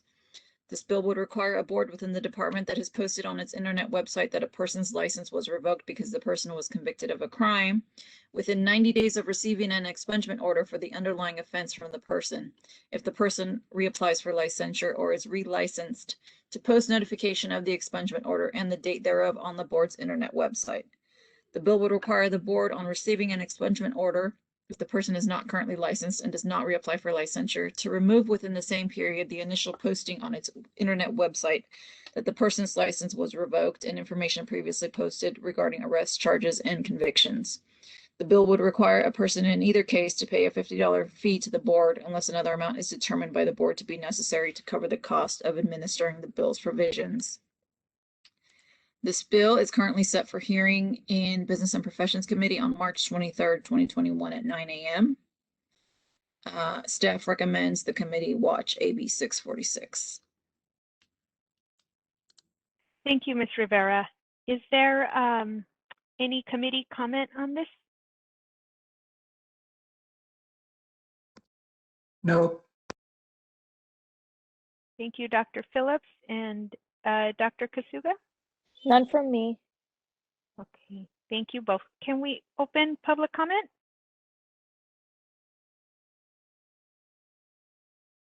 All right, at the direction of the committee, I've opened up the Q&A feature for public comment, and it looks like we already do have one individual who's requested public comment. Colin, I will be unmuting your microphone now. Hello again, Colin Suarez with the California Psychological Association. Our board has taken a position of support on AB 646. While we believe that an expungement does not eliminate a person's record, it does provide a potential opportunity for a rehabilitated individual to secure employment through state licensure. Further, we believe it is important to give an individual a chance for a new start by removing the record of a license revocation if they choose not to seek practice in that profession. The board believed it was important to support the practice of licensees who have sought resolution for the crimes they may have committed and ensure that websites within the Department of Consumer Affairs do not become scarlet letters for future employment. Thank you. Thank you. All right, and it looks like that was our only request for public comment. Would you like me to close the Q&A panel? Yes, please. All right, Q&A panel is now closed. The staff recommendation was watched on this bill. If there is no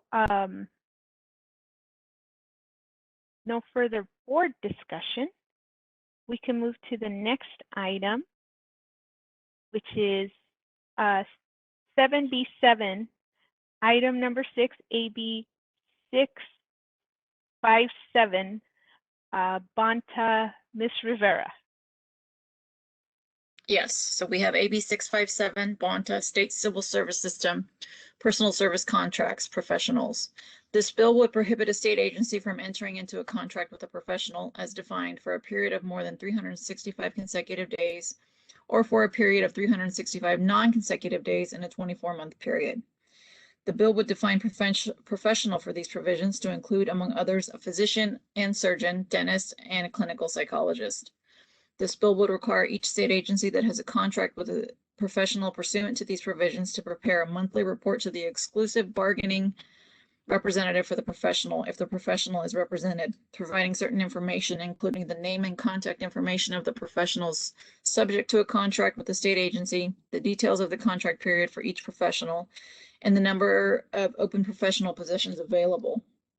The bill would also require a state agency that uses a personal service contract for an employee position for each state agency that has a budgetary allocation to provide the applicable employee organization that represents employees who provide the same or similar services with certain information, including, among other things, the expenditures for recruiting and advertising to fill positions for which contractors are hired, and the number of applications for personal services received in the most recent quarter of the fiscal year.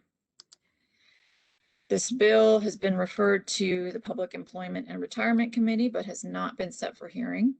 Staff recommends the committee oppose unless amended AB 657 to exclude the Board of Psychology, as the provisions of the requirements could negatively impact contracts for translation services, enforcement experts, psychological evaluations, and examination services. Thank you, Ms. Rivera. Dr. Phillips? Yes, I'd like to make a motion, and I'd also like to add one additional basis for clarification of the statute. So I'd like to make a motion that the board recommend, or the committee, no, I'm getting screwed up. The committee recommends to the board that they take a support or oppose unless amended position relative to the statute. So before I give my... I second. Okay, great. The thing I wanted to point out is that they're using the term clinical psychologist. Actually, we don't license clinical psychologists, we license psychologists, some of whom are clinicians and might refer to themselves as clinical psychologists. So I would suggest as part of our proposed amendment to the bill or the discussion with the author's office, that it include removing the word clinical from the description of psychologist. Does that, since you made the motion first, does that, is that amendment that you're recommending, does that become part of the motion? I guess so. So let me restate the motion. Mhm. I move that we adopt the staff position that we recommend to the board and oppose unless amended position based on all of the items I've enumerated previously. Great. So and the item was to remove the phrasing of clinical psychologist. Correct. It should be just psychologist. Okay, so it's been moved by Dr. Phillips to adopt the staff. No, you're not moving to adopt the staff recommendation. I said that wrong. I'm moving that the committee recommend to the board that it take an oppose unless amended position for the reasons we've discussed. Okay. Did you get that, Ms. McCochran? Yes, I did. And it was second by Dr. Kasuga. Correct. Okay, thank you. And Mr. Glasspiegel. Thank you. This is Jason Glasspiegel. I spoke with the author's office yesterday afternoon, and they clarified that they did not intend to impact DCA boards and bureaus in this bill. So they are working on legislation or amendments to the bill to update that. Dr. Phillips, what I can do is, even if this position moves forward, which I recommend it should, as there is no amendment in place at this time, and they have not submitted language to Ledge Council for an amendment. What I will do is, as I talk to the author's office, I'll let them know about the distinction between clinical psychologists and the licensed category of psychologists. Thank you, Mr. Glasspiegel. Yes, thank you, Mr. Glasspiegel. Okay, so we have a motion. We'll go ahead and open public comment. All right, this is the moderator, and at the direction of the committee, I've opened up the Q&A feature for public comment. Members of the public, if you would like to make a comment on this item, please click that Q&A icon at the bottom right-hand corner of your WebEx screen. Go ahead and pause a moment to allow the public time to access the Q&A panel and submit their requests.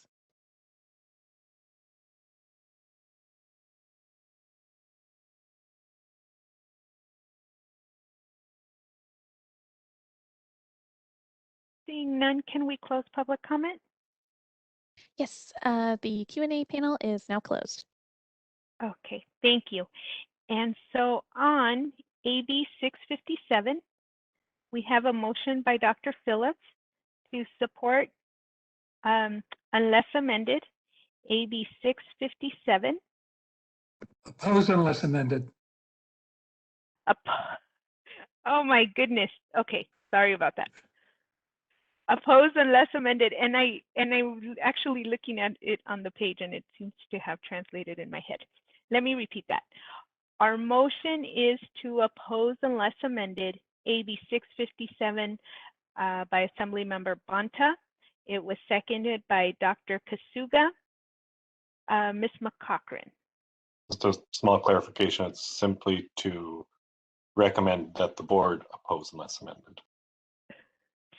Thank you, Mr. McGuire.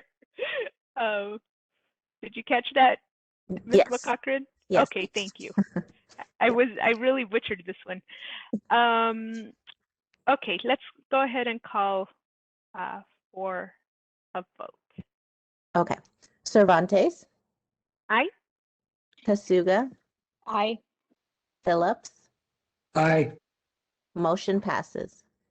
Okay, thank you so much. So we are on item 7B7, and it is just about noon.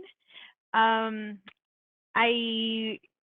thinking that this is a good point to stop and take a half-hour lunch break and then return and just continue through the agenda. How does that sound to the committee members? Sounds good to me. Yeah. Staff, is there any special considerations, or does that sound good? Sounds great. Okay, thank you. So we'll take a recess for 30 minutes, or we'll return at 12:30. All right, this is the moderator, and we will be taking a recess and return at 12:30 p.m. In the meantime, I will make sure everyone's mics are muted while we are on break. Thank you. Thank you, everyone.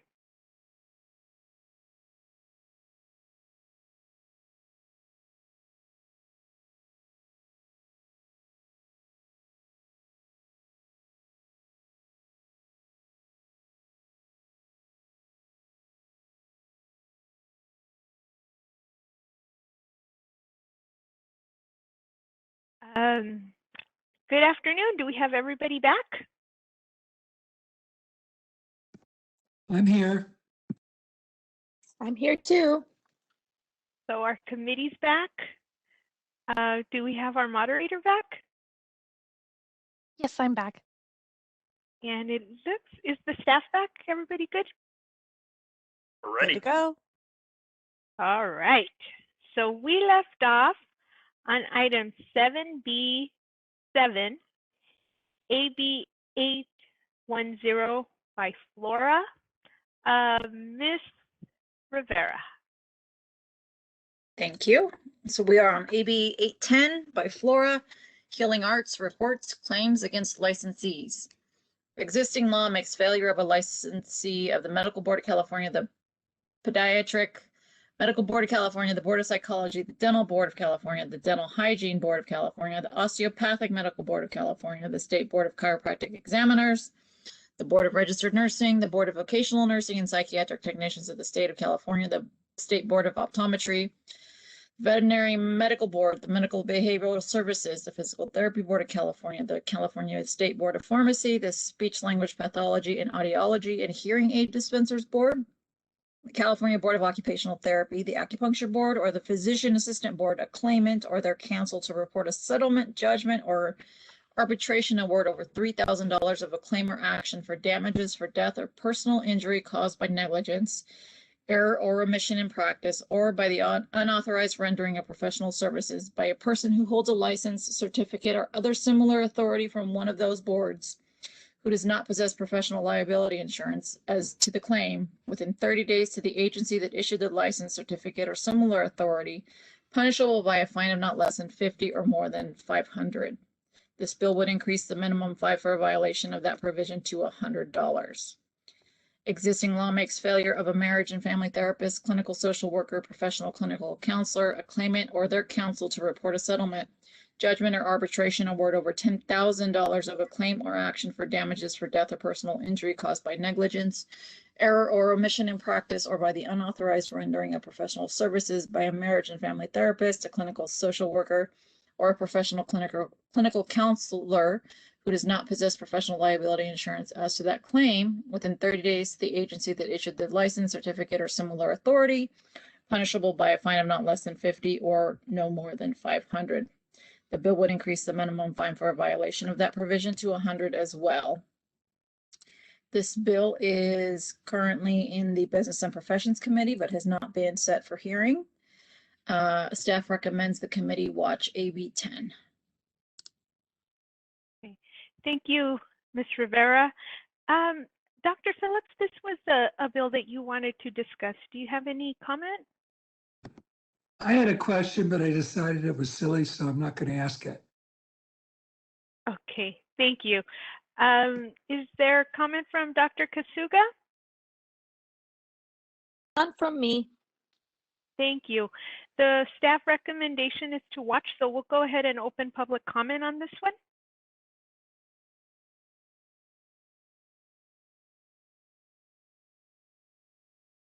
All right, this is the moderator, and at the direction of the committee, I have opened up the Q&A feature for public comment.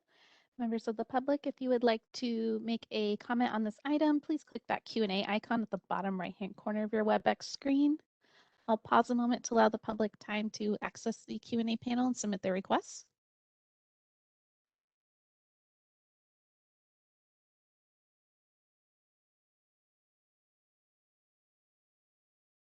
All right, and seeing none, would you like me to close that Q&A panel?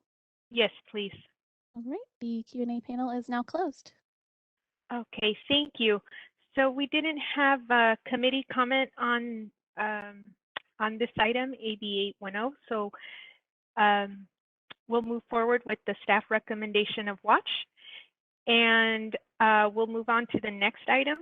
Item number 8 is AB 830, also by Flora. Ms. Rivera. Okay, this is AB 830 by Flora, Department of Consumer Affairs Director, Powers and Duties. Under existing law, the Department of Consumer Affairs is comprised of various boards, bureaus, commissions, committees, and similarly constituted agencies that license and regulate the practice of various professions and vocations. Existing law authorizes the Director of the Department of Consumer Affairs to create an interdepartmental committee to assist and advise the Director in the implementation of the Director's duties. This bill would make non-substantive changes to that provision. It was introduced and is currently still in the Assembly. Staff recommends that the committee watch AB 30. Thank you, Ms. Rivera. Is there any committee comment on AB 830?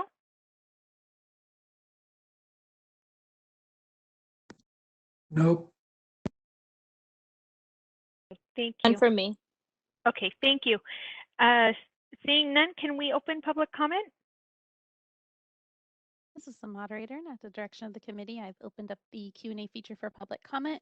Members of the public, if you would like to make a comment on this item, please click that Q&A icon at the bottom right-hand corner of your WebEx screen. Go ahead and pause a moment to allow the public time to access the Q&A panel and submit their requests.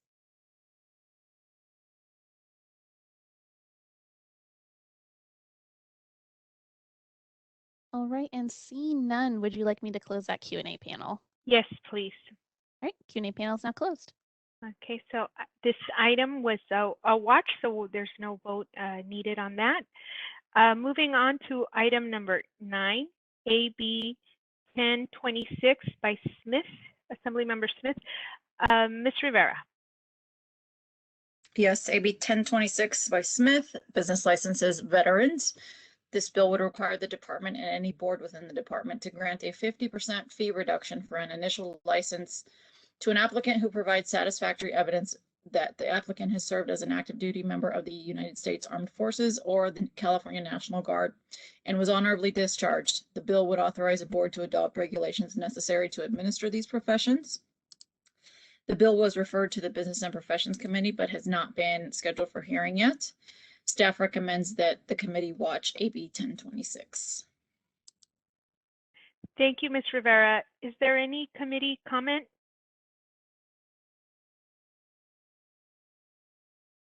Not for me. Thank you. None for me. Thank you. I just have a question on this, Ms. Rivera. Would the idea, because it says that that it would, I think it was in your analysis that I saw this. It would authorize the board to adopt regulations necessary to administer this. So what they're saying is that they would enable us to, for example, add to the cost of licensing to accommodate for this additional cost of veterans. Is that what that would mean? So I believe so, but since it would be a fee reduction for them, in theory, it would mean less money for the board. I don't know if Jason wants to chime in with his thought on this. Hi, this is Jason. What the ability to implement regulations in that bill text means is that the board, if it cannot operate under the legislative language by itself, that we're allowed to submit a regulatory package to make the necessary modifications to implement the bill itself. We can't. It would not allow us to change anybody else's fees based on that legislation, but just those affected under the bill. So in that process, wouldn't we have to find the resources elsewhere if it was a significant cost? Yes, that is right. That would go into the broader picture of how the board would how the financial impact or how that the loss of revenue would financially impact the board. So there are discussions within DCA where the accounting office will send a request to us for a fiscal impact, and they'll ask us, hey, if this bill's signed, how much is it going to affect you? And we'll put a dollar amount together. But that's a separate conversation to implementing the provisions of the bill, theoretically. So if we're implementing the provisions, we're putting together a regulatory package just to put that forward. But and this is my understanding. I'll let Ms. Sorek or Mr. McGuire weigh in that if the board would be able to reallocate fees on a legislative due to legislative changes to account for that. But my understanding is it would just be to put together a package to implement the provisions of the bill. Okay. Ms. Sorek? I'm wondering if, in listening to the explanation on this, I mean, at the end of the day, if there was enough individuals that were taking advantage of that authority, it would have a negative financial impact on an already strained board budget. But to add some context, it might be helpful. Ms. Chung, can you say, obviously not exactly, but roughly how many military applications you typically see? Is it a fairly small number? I think in Resort, yes, can you hear me? Yes. Okay, great, thank you. Yes, the military number of applicants, they a relatively small amount. It varies year from year. Sometimes we get like maybe around 30, sometimes we get about 10. So the numbers are relatively quite small compared to our applicants number in total. Okay, thank you. I just wanted to understand some of that process that might happen. Is there any other comment? So the staff recommendation is to watch. So there isn't a motion or a vote that'll be taken on this item, but we'll go ahead and open public comment. All right, this is the moderator, and at the direction of the committee, I've opened up the Q&A feature for public comment. Members of the public, if you would like to make a comment, please click that Q&A icon at the bottom right-hand corner of your WebEx screen. I'll go ahead and pause a moment to allow the public time to access the Q&A panel and submit their requests.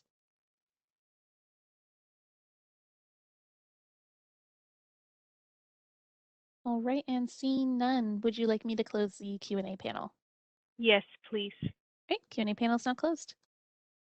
Thank you. Okay, seeing no further comment, I'll move on to item 7B, 10, AB 1386 by Cunningham. Ms. Rivera? Yes, AB 1386, Cunningham, license fees, military partners and spouses. Existing law provides for the licensure and regulation of various professions and vocations by boards within the Department of Consumer Affairs. Existing law requires the board to expedite the licensure process for an applicant who holds a current license in another jurisdiction in the same profession or vocation and provides evidence that they are married to or in a domestic partnership or other legal union with an active duty member of the Armed Forces of the United States who is assigned to a duty station in this state under official active duty military orders. The bill would prohibit a board from changing an initial or original license fee from charging an initial or original license fee to an applicant who meets these expedited licensing requirements. The bill was referred to the Business and Professions Committee, but has not been set for hearing. Staff recommends the committee watch AB 1386. Thank you, Ms. Rivera. Is there any committee comment? I just have one brief comment. I mean, I appreciate the tenor of these bills and their desire to help people, but I feel like we're getting whittled away in terms of our licensing fees. And then maybe, as we've discussed, a relatively small number of, but actually I think what we're going to end up doing then is, in the long run, I would assume that other licensees will be picking up the cost of these additional licensees. So I just wanted to comment that it was, I don't know if it's troubling, but it's certainly something that I'd like us to keep an eye on. Agree. Ms. Kasuga? Dr. Kasuga, I'm sorry. No comment currently. Thank you. Thank you. Thank you, everyone. I see no other hands up. So this is staff recommends watch on AB 1386. We'll go ahead and open public comment. All right, this is the moderator, and at the direction of the committee, I've opened up the Q&A feature for public comment. Members of the public, if you would like to make a comment on this item, please click that Q&A icon at the bottom right-hand corner of your WebEx screen. I will go ahead and pause a moment to allow the public time to access the Q&A panel and submit their requests.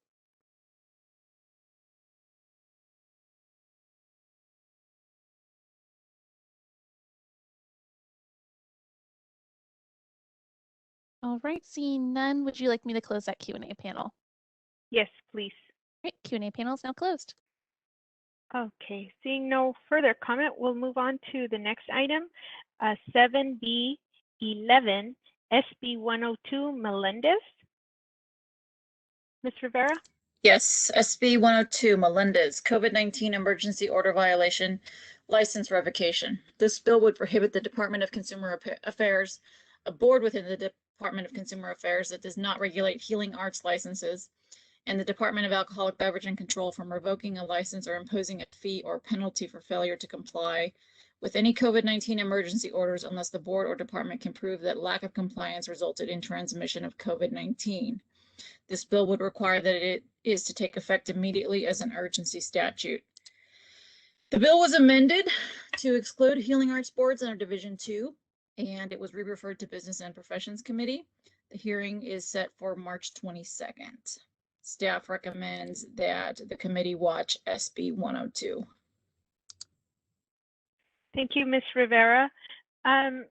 Is there any staff, any committee comment on SB 102? No, ma'am.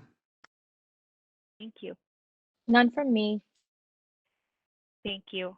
I don't have any comment on this one either. The staff recommendation is watch, so we won't be taking a vote, but we'll go ahead and open public comment. All right, this is the moderator, and at the direction of the committee, I've opened up the Q&A feature for public comment. Members of the public, if you would like to make a comment on this item, please click that Q&A icon at the bottom right-hand corner of your WebEx screen. I will go ahead and pause a moment to allow the public time to access the Q&A panel and submit their requests.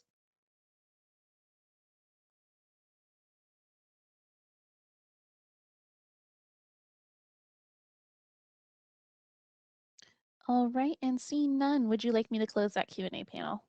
Yes, please. All right, Q&A panel is now closed. So moving on to the next item, it's 7B12, SB 224, Portantino. Ms. Rivera, it's page 131. Yes. SB 224, Portantino, pupil instruction, mental health education. This bill would require each school district to ensure that all pupils in grades 1 to 12 inclusive receive medically accurate, age-appropriate mental health education from instructors trained in the appropriate courses at least once in elementary school, at least once in junior high school or middle school as applicable, and at least once in high school. The bill would require that instruction to include, among other things, reasonably designed instruction on the overarching themes and core principles of mental health. It would require that instruction and related materials to, among other things, be appropriate for use with pupils of all races, genders, sexual orientations, and ethnic and cultural backgrounds, pupils with disabilities, and English learners. By imposing additional requirements on schools, the bill would impose a state-mandated local program. If the bill would provide that if the Commission on State Mandates determines that the bill contains costs mandated by the state, reimbursement for those costs should be made pursuant to the statutory provisions noted above. The bill is in the Senate Appropriations Committee and is set for hearing on April 5th, 2021. Staff recommends the committee watch SB 224. Thank you, Ms. Rivera. I just wanted to comment as an educator. I think that I appreciate the intent of this legislation. It would be great if the state found funding for it. Historically, it's always been a challenge to impose these types of mandates on school districts because their public funding is so tightly regulated. And so it makes it very difficult when there are new policies for them to just be absorbed and implemented by school districts. It usually requires additional funding. So I just wanted to comment here. And I see Dr. Phillips wanted to comment as well. I did. I mean, I think conceptually, this is a really good idea. I mean, part of the problem, obviously, part of the problem with healthcare delivery, particularly psychological healthcare delivery in California, is people having access to care. But also, in order for there to be access to care, people have to be cognizant of the situations in which they should access care.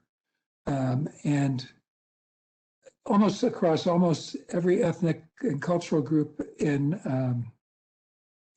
California, there are pockets of resistance to the use of mental health care when it would be probably most cost efficient in terms of healthcare delivery and most compassionate if people were more readily willing to consider that option.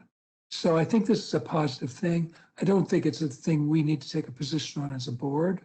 And I do share the chair's concern as it relates to imposing yet more obligations on already overtaxed school systems without providing appropriate revenue sources for them to do so.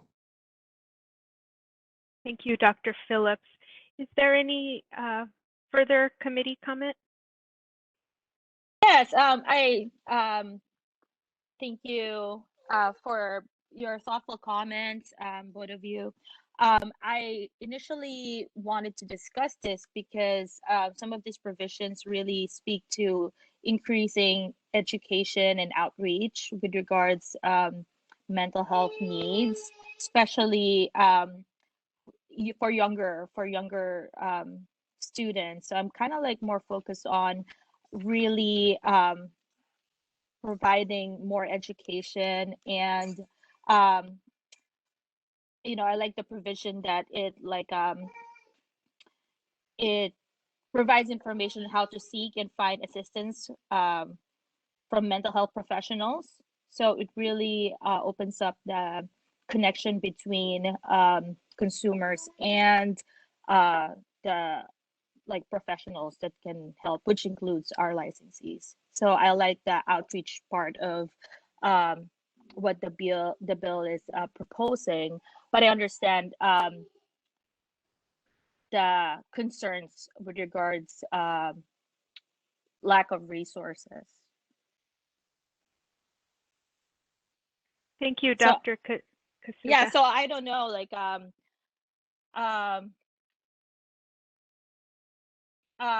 actually interested to hear what staff thinks about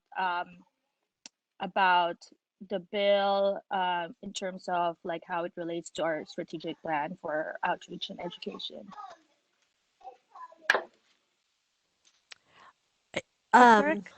I think on this bill, because it's not necessarily directly tied to access to care or the provision of care, and more about education. We've seen several bills historically about, you know, curriculum or programs within the educational system, and haven't been involved in advocating for those. And I think as it would make a requirement on the school system, this doesn't feel like it's consistent with advocacy that this board has been involved with in the past. But I think, you know, sharing the discussion today about being supportive of the concept is certainly in line with where the board has been, but not necessarily advocating per se on the bill. Thank you so much for that insight. So the staff recommendation is watch on SB 224. So that doesn't require a vote. And I'm not hearing from the committee the idea to introduce a motion to change that, right? Correct. Correct. Okay, thank you. So we'll go ahead and open public comment. All right, this is the moderator, and at the direction of the committee, I've opened up the Q&A feature for public comment.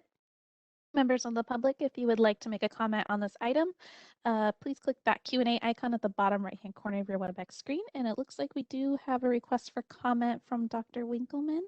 Dr. Winkleman, I'll be unmuting your microphone now. Hi, thank you. It's Elizabeth Winkleman from California Psychological Association again. I just wanted to comment that CPA is supporting this bill. Our board discussed it and felt that it would be very useful to have this kind of education about mental health issues, and that it could lead to decreased stigma and more access to mental health care. And I can say personally that in my county, there have been two tragic middle school suicides since the beginning of the year. So it kind of hit me personally hard at this particular time with such young people taking their own lives. And also I wanted to, we also discussed the issue of the financing and the fact that it would be just one time recommendation for elementary school, one time during middle school, and one time during high school seemed like a relatively inexpensive burden. It's still a burden. And I just wanted to share those considerations and the support position of our board with you. So thank you.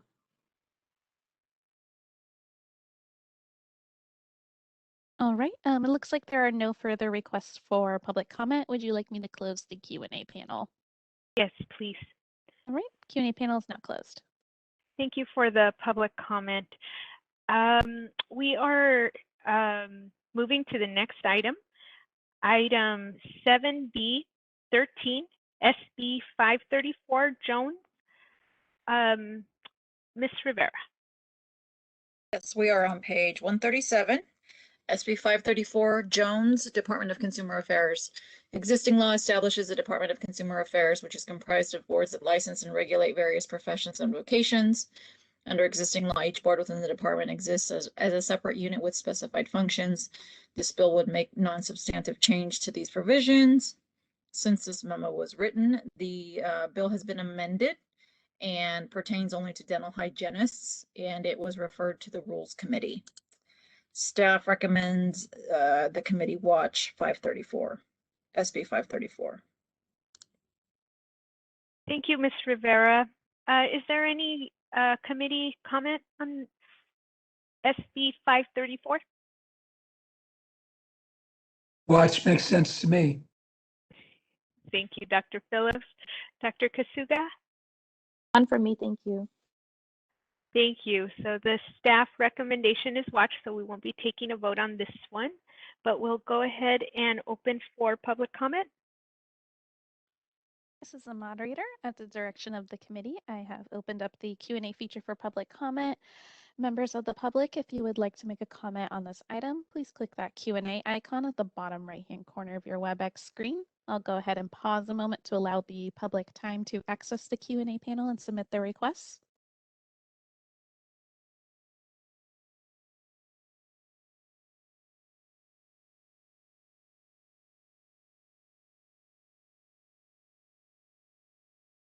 All right, it looks like at this time there are no requests for public comment. Would you like me to close the Q&A panel? Yes, please. All right, Q&A panel is now closed. Thank you. So we have concluded item 7B, item 7 from our agenda. So we're moving to item number 8. It is legislative items for future meeting. The committee may discuss other items of legislation in sufficient detail to determine whether such items should be on a future committee or board meeting agenda, and or whether to hold a special meeting of the committee or board to discuss such items pursuant to Government Code Section 11125.4. Are there any committee comments on agenda item number 8? None from me. Chair Cervantes, does this include bills that I'm interested for us to watch? Well, this is items that we can discuss in future meetings, so I would think so. I see that Mr. Spiegel has his hand up. Can you answer the question by way of process from Dr. Kasuga? Hi, this is Jason. Yeah, we can absolutely watch specific bills, Dr. Kasuga. Okay, I just wanted to recommend SB 221 by Wiener. It's the healthcare coverage timely access to care bill for watching.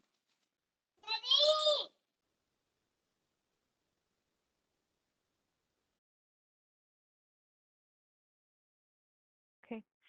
Any other? Okay, thank you. Mr. Glasspiegel on item number 8. Thank you very much. Again, this is Jason. I just wanted to let everybody know that on the April 2nd meeting, the agenda includes 2 additional bills that were not part of this meeting here. One is AB 562, which is, I think it's 562. Double check. That from Lowe? From Lowe. And the other one, if you remember it, Ms. Sork, feel free to chime in on it.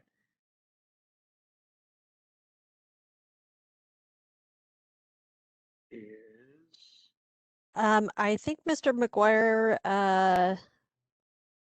we discussed this one. It is 7 something. 731? Are you talking about 731? Yes, SB 731. Thank you. It's Durazo. SB 731. This was SB 731? Yes. And this is in regards to the access to the records that the board would be able to obtain for purposes of our existing licensees and new applicants. So we will be discussing that item as well at our April 2nd meeting. Okay, thank you. And I noticed that the staff has sent us that packet before our meeting started today. Thank you. Anything else on item number 8?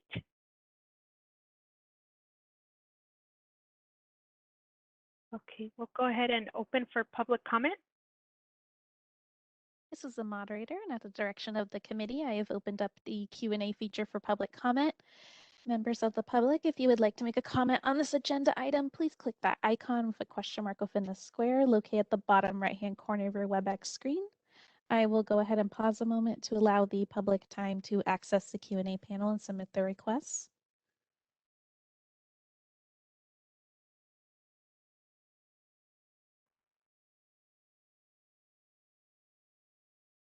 All right, and seeing none, would you like me to close that Q&A panel? Yes, please. Great, Q&A panel is now closed. So moving right along, agenda item number 9, regulatory update, review and consideration of additional changes. Mr. Glasspiegel, this is page 139 on the combined board packet. Thank you very much. Good afternoon, committee members. Included in your meeting materials is the regulatory update. It includes the 2 new packages that staff are working on as numbers, I believe F and G, which would be the fee change for the CAPLE and initial license biennial renewal fees, as well as disciplinary guidelines and uniform standards related to substance abusing licensees. There are no updates to the regulatory packages since the completion of this memo, and I'm happy to answer any additional questions. Thank you, Mr. Glasspiegel. Is there any questions from the committee? Not from me.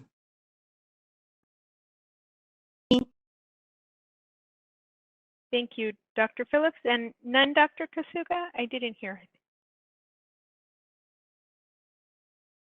None from me, thank you. Okay, thank you. And I don't have any either. This is for information. So we'll go ahead and open the public comment. I apologize, I'm trying to get it open. All right, this is the moderator. At the direction of the committee, I have opened up the Q&A feature for public comment. Members of the public, if you would like to make a comment. Looks like we do have an individual, Elizabeth Winkleman. I will unmute your microphone now. Hi, Elizabeth Winkleman again from CPA. I had questions in particular about the telehealth and the continuing professional development pending regulations. We're starting to get a lot of questions from our members about them, and I'm wondering first if we can have any expected timeline or what about when those are going to be officially implemented. And also about, I think the board had spoken before about FAQs. I think that it's going to be really important to have some FAQs on both of those, both for the staff time, because the lack of, because otherwise I think there are going to be a lot of calls coming into the Board of Psychology with various questions from people who want to make sure, your licensees who want to make sure they are in compliance with the new regulations. So sorry, spoke a little long. First, what's the timeline for the actual adoption? And secondly, just to question about, are the FAQs going to be underway, and when might those be available also? Thank you. Thank you. I'm happy to speak to this if you'd like me to. Okay. Yes. Regarding the implementation of the bills, the acceptance of the reg packages or filing with Secretary of State, we have 1 year from the date the packages were noticed to submit and have them approved by the Secretary of State or by the Office of Administrative Law. That is not 100% accurate. During COVID, they have extensions and waivers that they're able to work under as well. But that's the theory. That's the time frame I've been telling everybody to kind of assume for the package of this. We've right now with both packages, we are in the drafting phase of the final document. So it does take drafting and passing back and forth between DCA legal to kind of get a polished package, and then it goes in for its final review. So I think I just received a version back of the telehealth updated informative digest, and I'm working on the continuing professional development updated informative digest. And I'm going to be, those two will be going back and forth. But regarding continuing professional development, it won't be effective before the effective date in the language, which is, I believe, January 1, 2022. So nobody has to worry about it until the effective date of the language in the bill. And I'm sorry, Dr. Winkleman, I might have forgotten the second point to your question. Oh, FAQs. Yeah, we intend to do our best to make as helpful an FAQ as we are able to do for both packages. Thank you, Mr. Glasspiegel. Is there any other public comment? This is the moderator. It looks like Dr. Winkleman would like to comment again, so I will unmute her microphone. Okay. Oh, one moment. There we go. Yes, thank you. I understand that the implementation date for the continuing professional development would not be before January 2022. But then those people are going to, and I also understand there's a transitional year. But the reason why we're hoping to have more advance notice is, let's say a person is due to renew in January 5th, 2022, it would impact their past 2 years of, or potentially impact their past 2 years of continuing professional development experience. So that is why I feel that, just wanted to raise that it's not that the whereas they wouldn't go into effect until 2022, it would actually, in certain respects, have a retroactive effect. So I'm hoping that can, and that is more of a concern really than the telehealth, which would be easier to comply with going forward. With the continuing professional development, I hope that that can be expedited, given that it's actually impacting people's work right now, their CPD and continuing education right now. Hi, Dr. Winkleman. This is Antoinette. I just want to address a couple of the issues.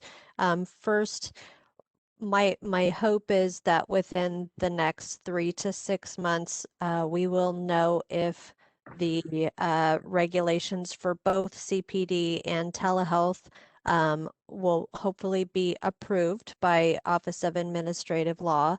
So timeline on that is hopeful.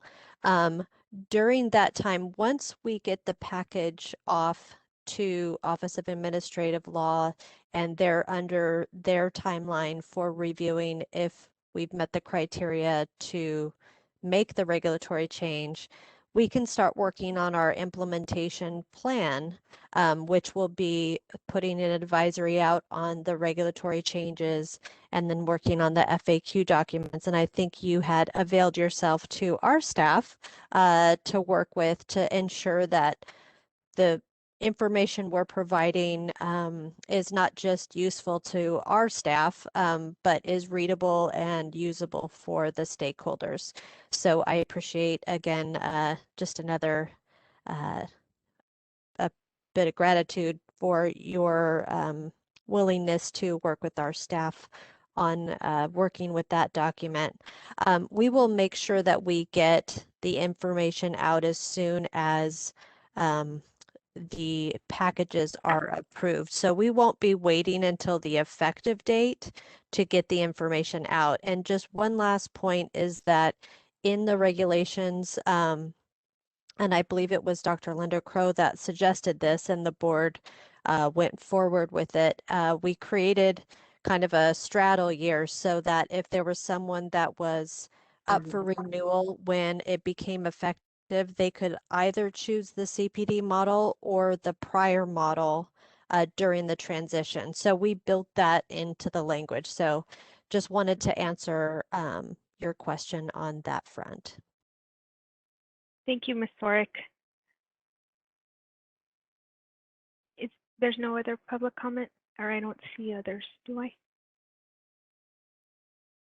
This is the moderator. Looks like there are no further requests for public comment. Would you like me to close the Q&A panel? Yes, please. All right, the Q&A panel is now closed. Okay, before we move on to item number 10, I just want to check with the committee members. Was there any additional comment on number 9? I think most of the things that I wanted to say were addressed by Ms. Sorick in her colloquy with Dr. Winkleman. It's the longer I've been on the board, the more I've recognized that the regulatory approval process is one that's a little difficult to predict, but we'll do everything within our abilities to make sure that those things move through quickly. and that psychologists are adequately informed in advance of the implementation of the regulations as to various areas of questions that came up in the course of the comments on the regulations. I also think psychologists just tend to worry themselves about things perhaps earlier than maybe some other professional groups would do. And it's just in our nature to be anticipating these things. So I think there's a fair amount of anxiety out there about when they're going to have the information and have exactness and specificity. But I think it's going to be a work in progress. And I can appreciate that CPA is already getting questions about how the regulations are going to work before the clarification's even been made. So I think we can all work together to make sure that the transition is as smooth as possible, given the constraints of the regulatory approval process. And I appreciate that both Dr. Winkleman and Ms. Sorick have expressed optimism about the time frame. I have become more jaded over time about all these things, so we'll just see how it plays out. Thank you, Dr. Phillips.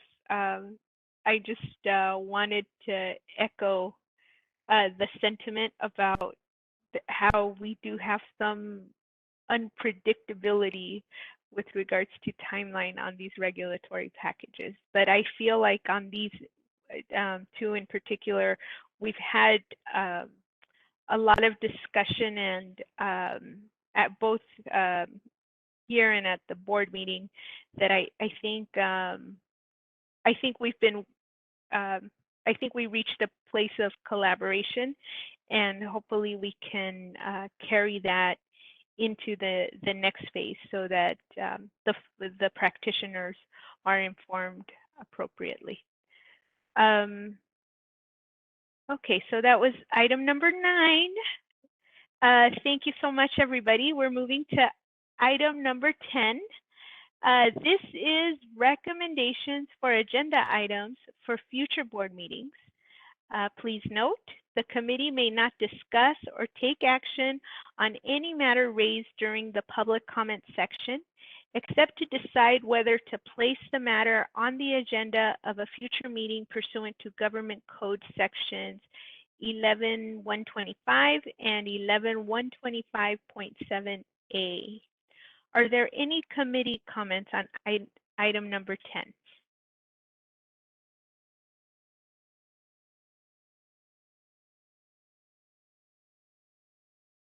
None from me. Thank you. Me neither. Okay, thank you both. Now let's open public comment for this item.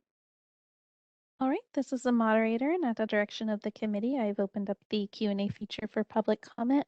Members of the public, if you would like to make a comment on this item, please click that Q&A icon at the bottom right-hand corner of the WebEx screen. I will go ahead and pause a moment to allow the public time to access the Q&A panel and submit their requests.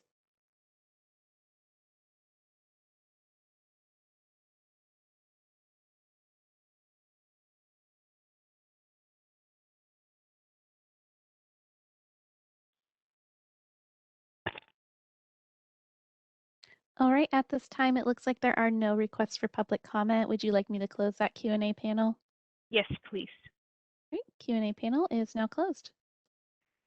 So that concludes our agenda items. I think this is the first committee meeting and even board meeting that I have been a part of that we finished before the time.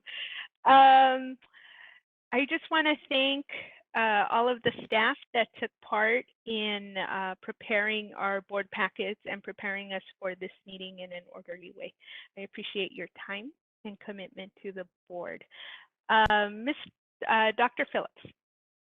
I'd just like to add my thanks to staff for their preparation. And I know this is a relatively laborious process to pull this all together, and your efforts are very much appreciated. I'd also like to comment that I think for a first-time meeting under our new chair, what an exemplary job she's done in keeping us on agenda, and as a committee member, my thankfulness for getting done early. Thank you so much. I second all of that. Thank you. It is because the staff did a good job of preparing us, so I'm very happy about that. Thank you, everybody. So is there a motion to adjourn? So moved. Yay. So, I don't need a second for that, so correct. so we're adjourned. See everybody on April 2nd at our next board meeting. Thank you. Thank you. Thank you. Thanks. Have a good day.